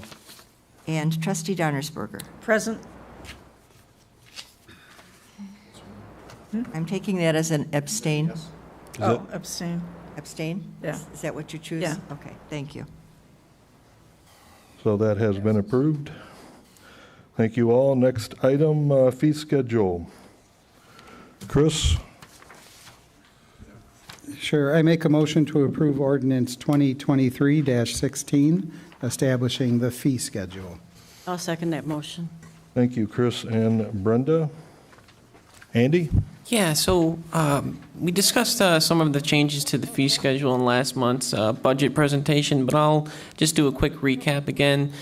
This came from a lot of good discussion at the Finance Committee about how we can improve our fee schedule. First, one of the first things is the removal of redundant and not applicable fees. Roughly about 25% of the nearly 380 line items would be removed. And this is for fees that are redundant, such as 18 different types of contractors that we have currently. There's also examples of not applicable fees, business licenses for a bowling alley or movie theater or driving range that are not here and that are unlikely to come here. And if one of those things were developed, then we would just put it back in the fee schedule. Then there's also a 4.5% water rate increase. This is based upon the Bureau of Labor Statistics. The Bureau of Labor Statistics, as well as tracking general inflation, tracks industry-specific inflation. And so we use their industry number for water equipment and services to determine that number. Another change we're doing is increasing the nursing home per bed fee from $175 per bed to $250 per bed. This is to help pay for police services, especially in our problematic nursing home in the village. One of the other big changes that I alluded to earlier was the elimination of sign fees for any signs that are less than 750 square feet. Currently, sign fees are a substantial portion of a business's business license. And so in order to help provide a more accommodating and friendly community to local businesses, the committee recommended removing the sign fee for all but the largest signs, such as Walgreens or billboards. And the fiscal impact of that is only about $8,500. And then the final recommended change from staff, and this actually just came up in the last couple of weeks, so we wanted to bring it to you, is fee proration. Right now in our code, when we issue a business license, a gaming license, or a liquor license, if somebody comes in, let's say, 10 months into the year, they get a half off proration.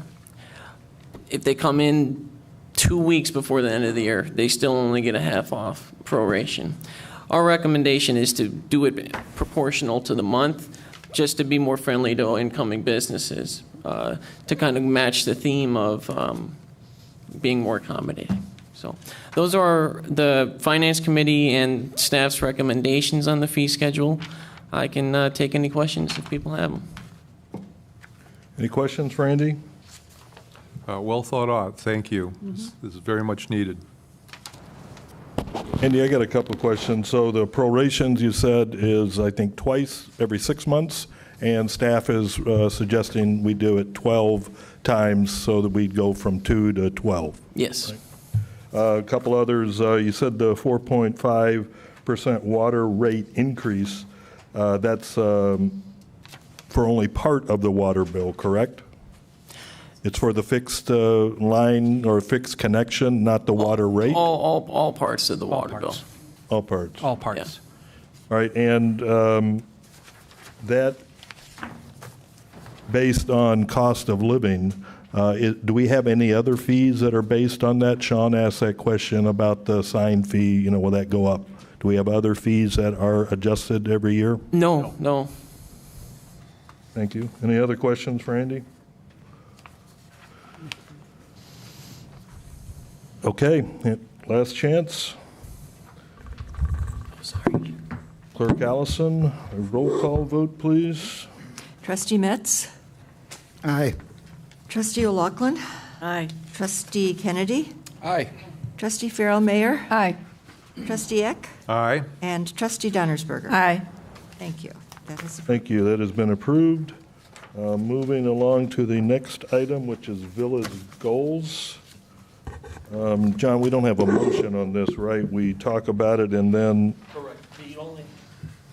The only motion would be if you want to change or add anything to the budget, then I would request a motion for that goal specifically to put it into the budget, which is why we have it before the budget discussion. all right, so I'm going to talk for a moment on the village goals. Again, this is an optional thing that was started a few years ago. At the last meeting, I think we have 3 goals that were sort of agreed to, but certainly they have not been voted on, and that was the savings $300,000 for Wolf Road landscaping if needed, $45,000 for a study for the establishment of a special financing district for the Triangle area, and $20,000 for Sacagawea Park landscaping. I've heard from a couple board members, do we need to do this or should we do this? So, it's up to the board. These are your goals, they're not mine.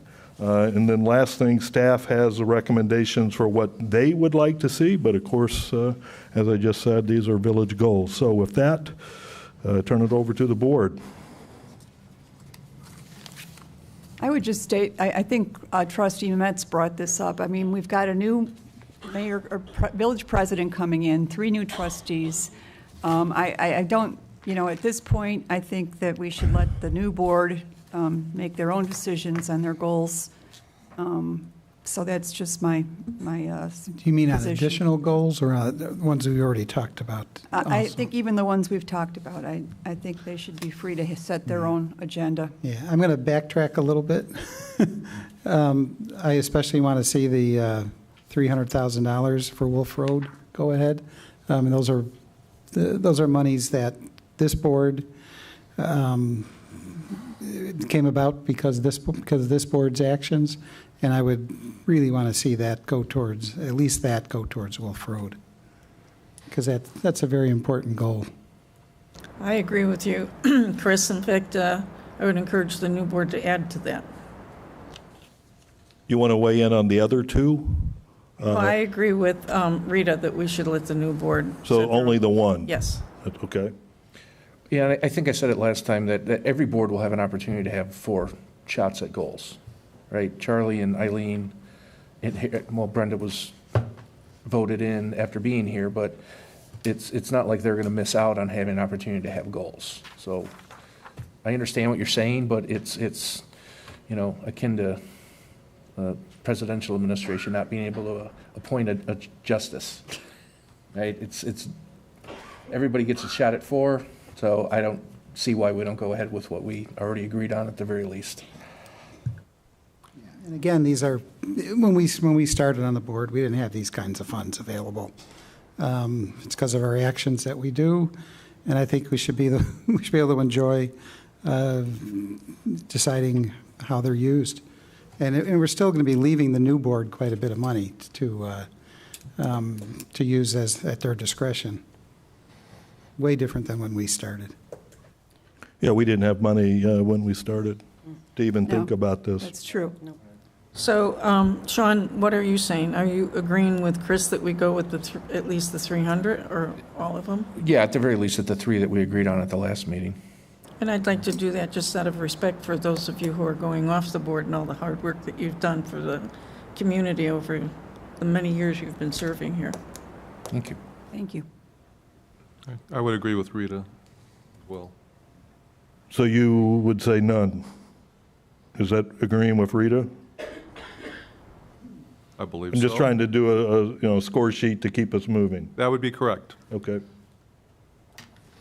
Brenda? I agree that we should let the new board vote on the goals with Rita and Charlie. Okay, so I think, and again, there's not a vote, we didn't, but I think Sean and Eileen were keeping And Chris? I think Chris only said the 300. I Yeah. think you both said No, that. just the 300. You're just saying the 300. And so did you, right? Oh, I said all three. Oh, We I only agreed said to last 300. So, No, I'm just saying the 300 for the, Is it 300 or 350? 300. 365, I thought it was. Well, 300 for Wolf Road. well, all right. Didn't you say all right, so kind of to summarize, I think we have 3 for keeping the 300 and 3 for nothing. Is that, again, so the 300 is already in the budget, so the other 2, if we take those out, we would cross them out, right? Change the budget, right, John? That's how we would do that if we don't do the other 2? When we Correct. go to approve the budget, which is coming up? Right. All right, so we've got 3, if I'm understanding, that say keep the 300, and 3 that say no 300. All right, so one of the nuances of our purchasing policy is the village administrator can spend up to $10,000. Anything above $10,000 has to go through a bidding process or has specific board approval. So if we look at $45,000 for a study for the special financing district, the village board has to authorize that. Same thing with Sacagawea Park landscaping.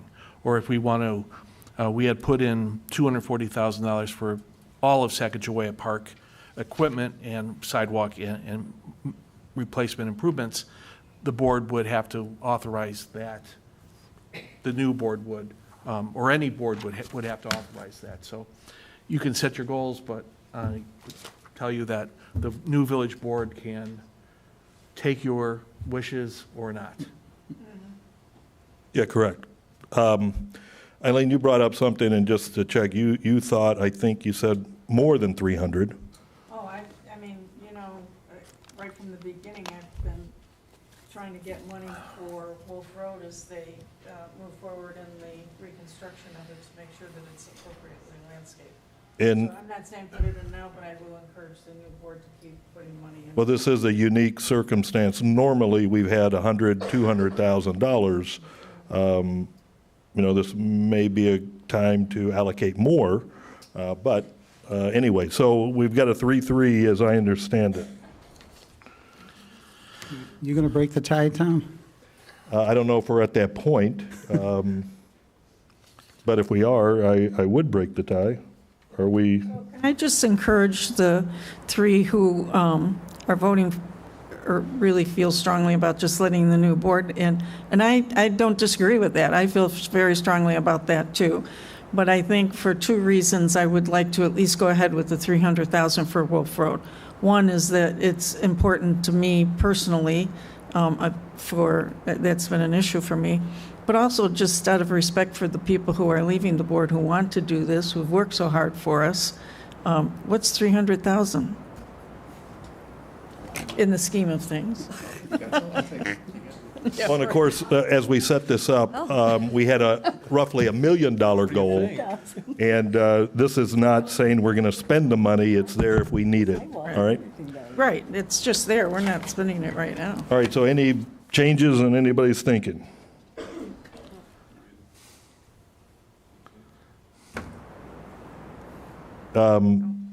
So I think I would say yes, keep the 300, so if that breaks the tie to keep us moving. So it sounds like we're keeping the 300 for Wolf Road, and we're going to eliminate the other 2, but that will come up in the budget next item, I think, or is it next? Yeah, next item. All right, moving on.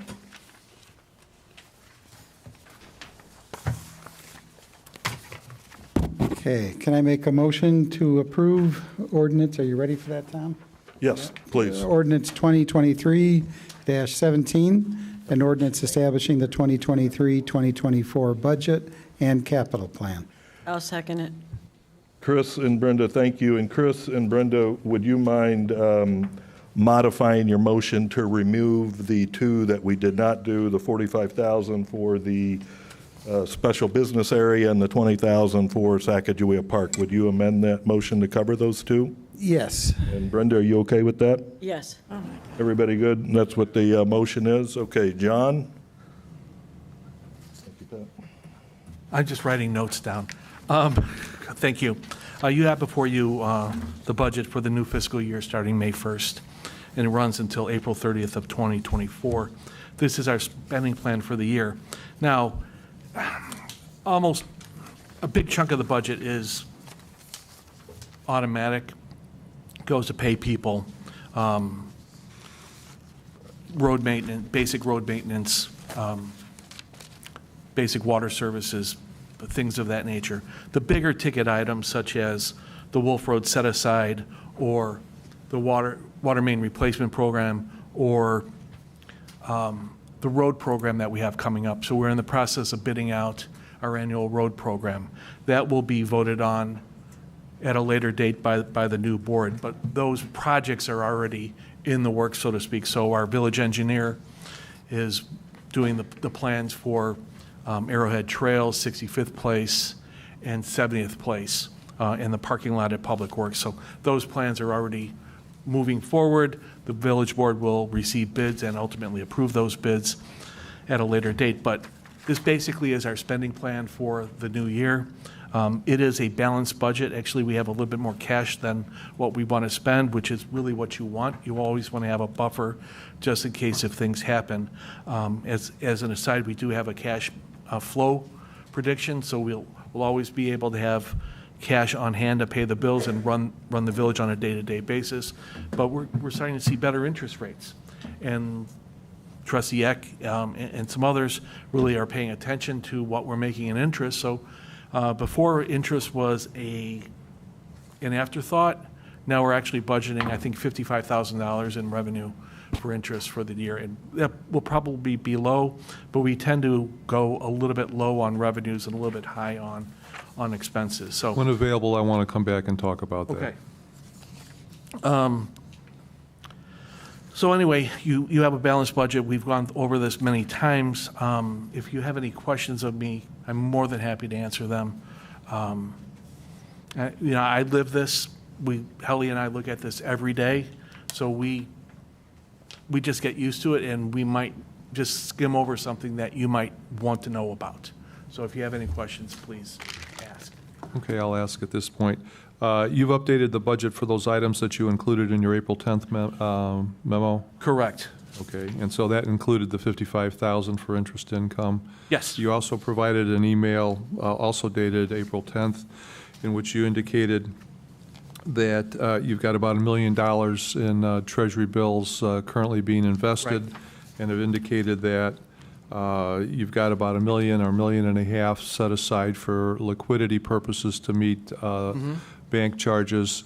I would say that that's a number that needs to be looked at very closely, and let me explain why. The costs, as indicated, that staff provided show about $10,000 a year if we were to be charged for all of the bank services that we would be that we use. If we take $1 million and invest that at 5% or 4%, so $1 million at 5% is $50,000.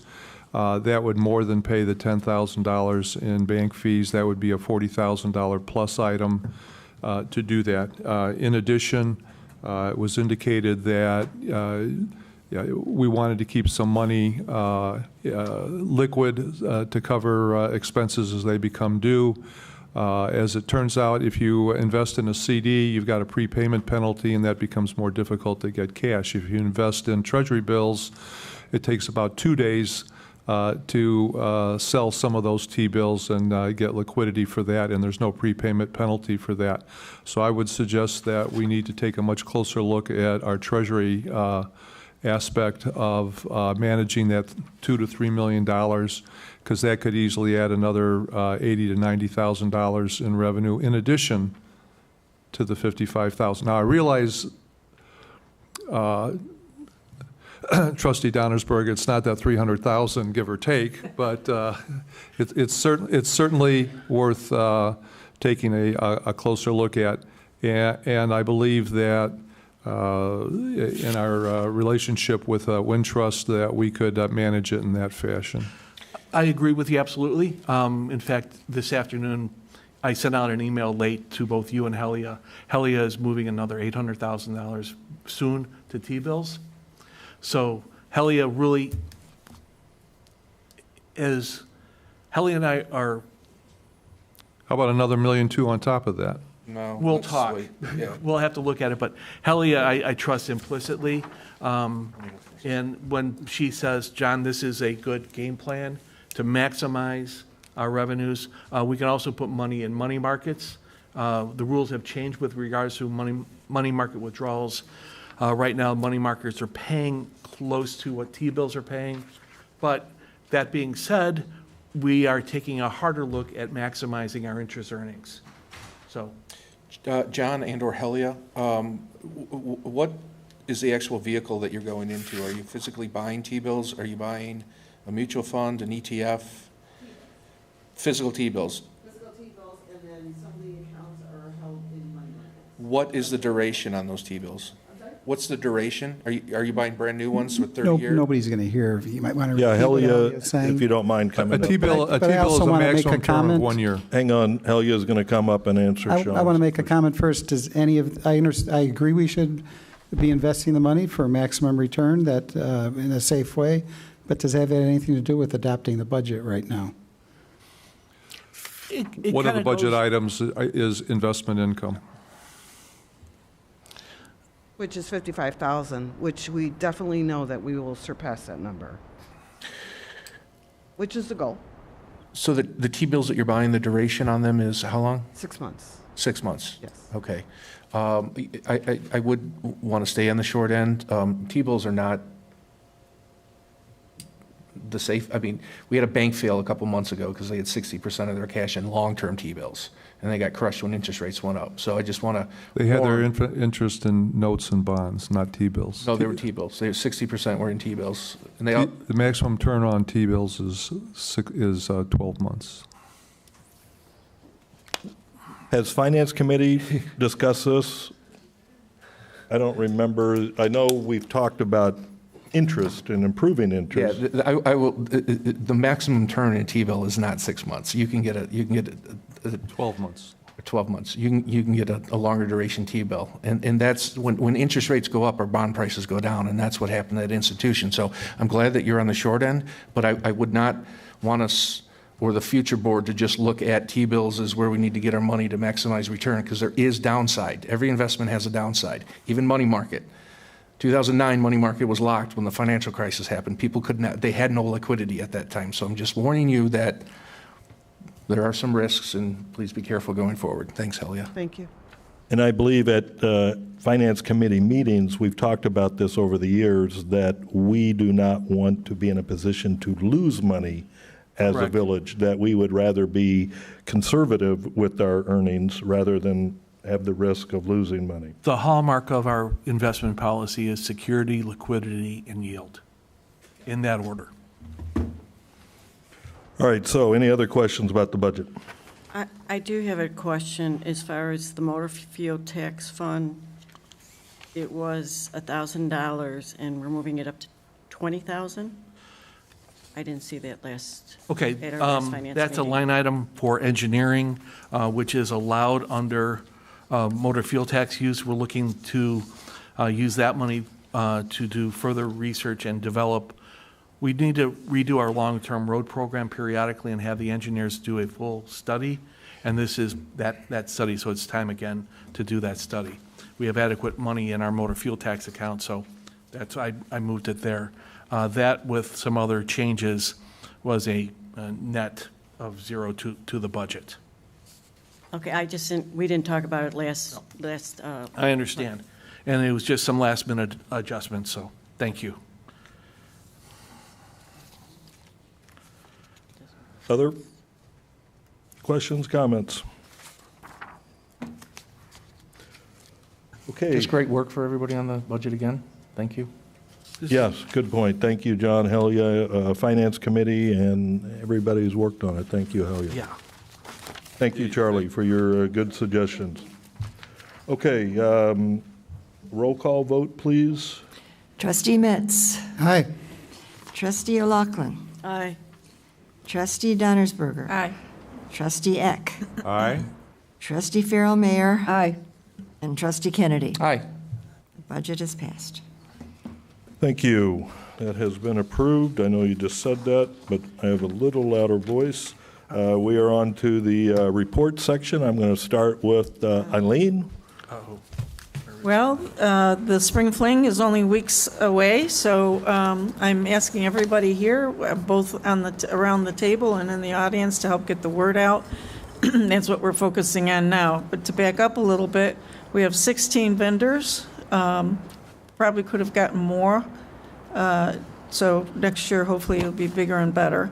We're coming in under budget, well under budget. Probably half of what was budgeted is what we'll spend, maybe a little bit more. Excuse me. We're going to have a live band. We're going to have food, drinks, balloons, and handouts for the kids, even train rides for the little kids.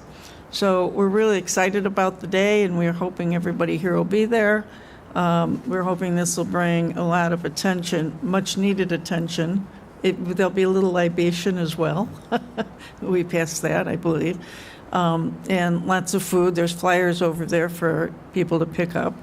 But we're hoping this will bring attention to not only to Indian Head Plaza, which needs it, but also to our village. I mean, we have no real downtown here. All the other villages and towns around us have something during the summer, to whether it's an art fair or farmer's market or whatever. So hopefully this will help people understand where Indian Head Park is, what we have to offer, and also to bring the community together. I know originally when the PUD was designed for Indian Head Plaza, the intention was to make it a family place where families would go. Well, on the 29th, it's going to be a place where families can go. So let's get the word out and get everybody there.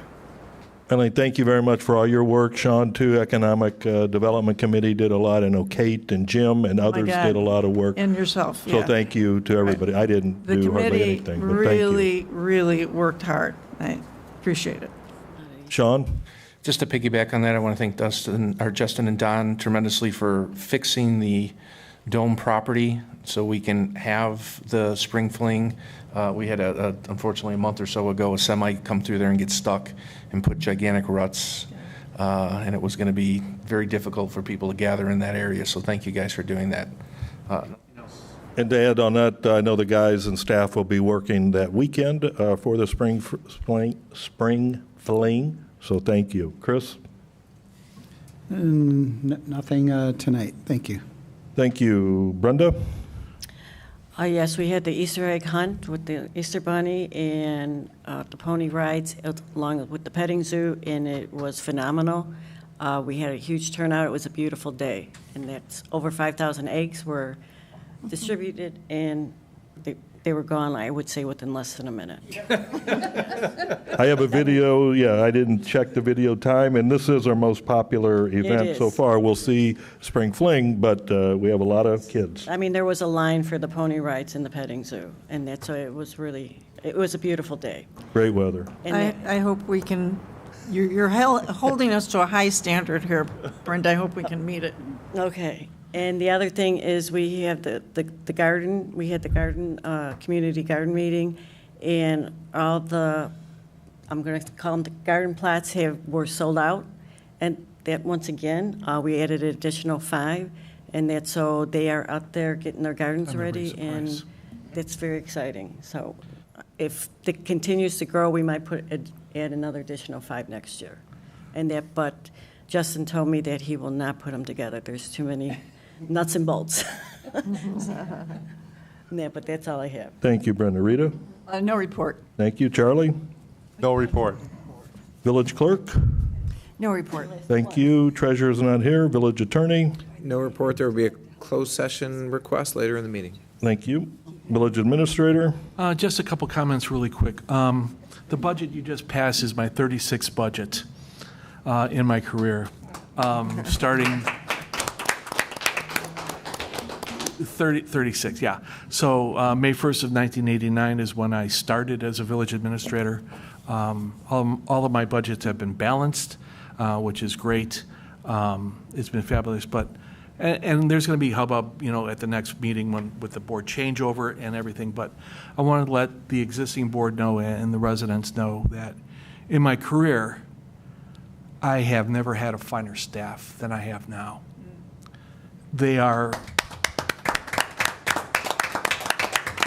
We have a team, and when I leave, they are the people I will miss most. Sorry, board.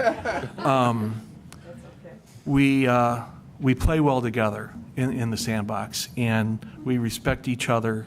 And even when we have differences of opinions, we come to mutual understanding, and they work hard for the village. And I am thrilled that this team is in place. And a lot has changed. When I got here, I was given the tacit direction of be a change agent. Everybody here is all the department people here are newer to the village than me. So you gave me the ability to assemble a team, and based on the comments we get almost daily,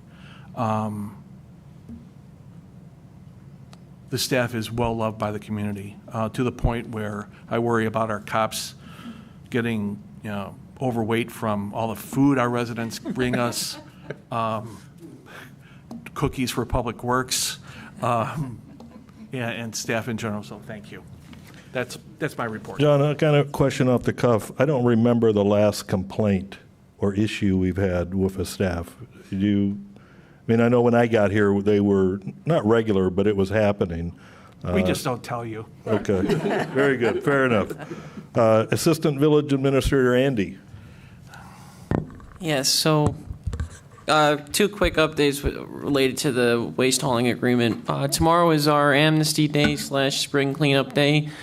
For 3 garbage stickers, you can put out up to 10. Well, Monday for the Monday pickups, but tomorrow for the Friday pickup people, you can put out up to 10, equivalent of 10 95-gallon toters worth of garbage for 3 stickers. And then this Saturday from 9 a.m. to 1 p.m. is our electronics and paint recycling event, as well as shredding. Please come on by, utilize the event. And you just need to bring some proof of residence, vehicle sticker, driver's license, and we'll help you recycle your old stuff. And then the final thing I have is our photo contest update. Votes will be accepted for winter photo contest through May 1st, and the spring photo contest is going on now. Photos will be accepted through June 10th. Send your best photos highlighting the village to our administration email. You can find that on our village website. And what do we do with the pictures that are chosen? Eventually, again, they're going to look like the one over there. That was our fall winner, the first of our selection. So, thank you, Lawrence. Thank you, Andy. Police Department, anything to report? All right, and I'm going to add, before Public Works, you got something if you're coming up, that I have not heard a complaint in years. You may not tell me, but I personally. Public Works, anything to report? Street signs? I can. Let Andy do it, So tomorrow we're going to have our street sign survey up online. We're going to be posting it on social media. We're going to be pushing it out on our website alerts and also our Simplicity app updates. So I ask all residents, and also spread the word to the residents. Check them out, and if you want to check them out in person, they're right in front of Village Hall too. And then we have a picture of them, right, that will be as part of the survey, but we have them physically out front. Yes. Is that what Public Works wanted to cover? Thank you for all your work on that. Okay, I think that is it. Would somebody like to make a motion to adjourn and go to closed session? Before. Oh, I'm sorry, public comments, yes. And I hear. Well, public comments first, Yeah. and then me. Public comments, anybody? I don't see anybody. Okay. So I just want to say this meeting is a little bittersweet for me because we're going to be losing some really good people. We haven't always agreed, probably maybe less than we should have or whatever, but it's been a real pleasure working with Rita, Sean, what's your name, Chris? Yeah, right. No, it really has, and it's been a pleasure getting to know you, and I hope that this isn't the end. I hope that you stay involved in the village, Chris.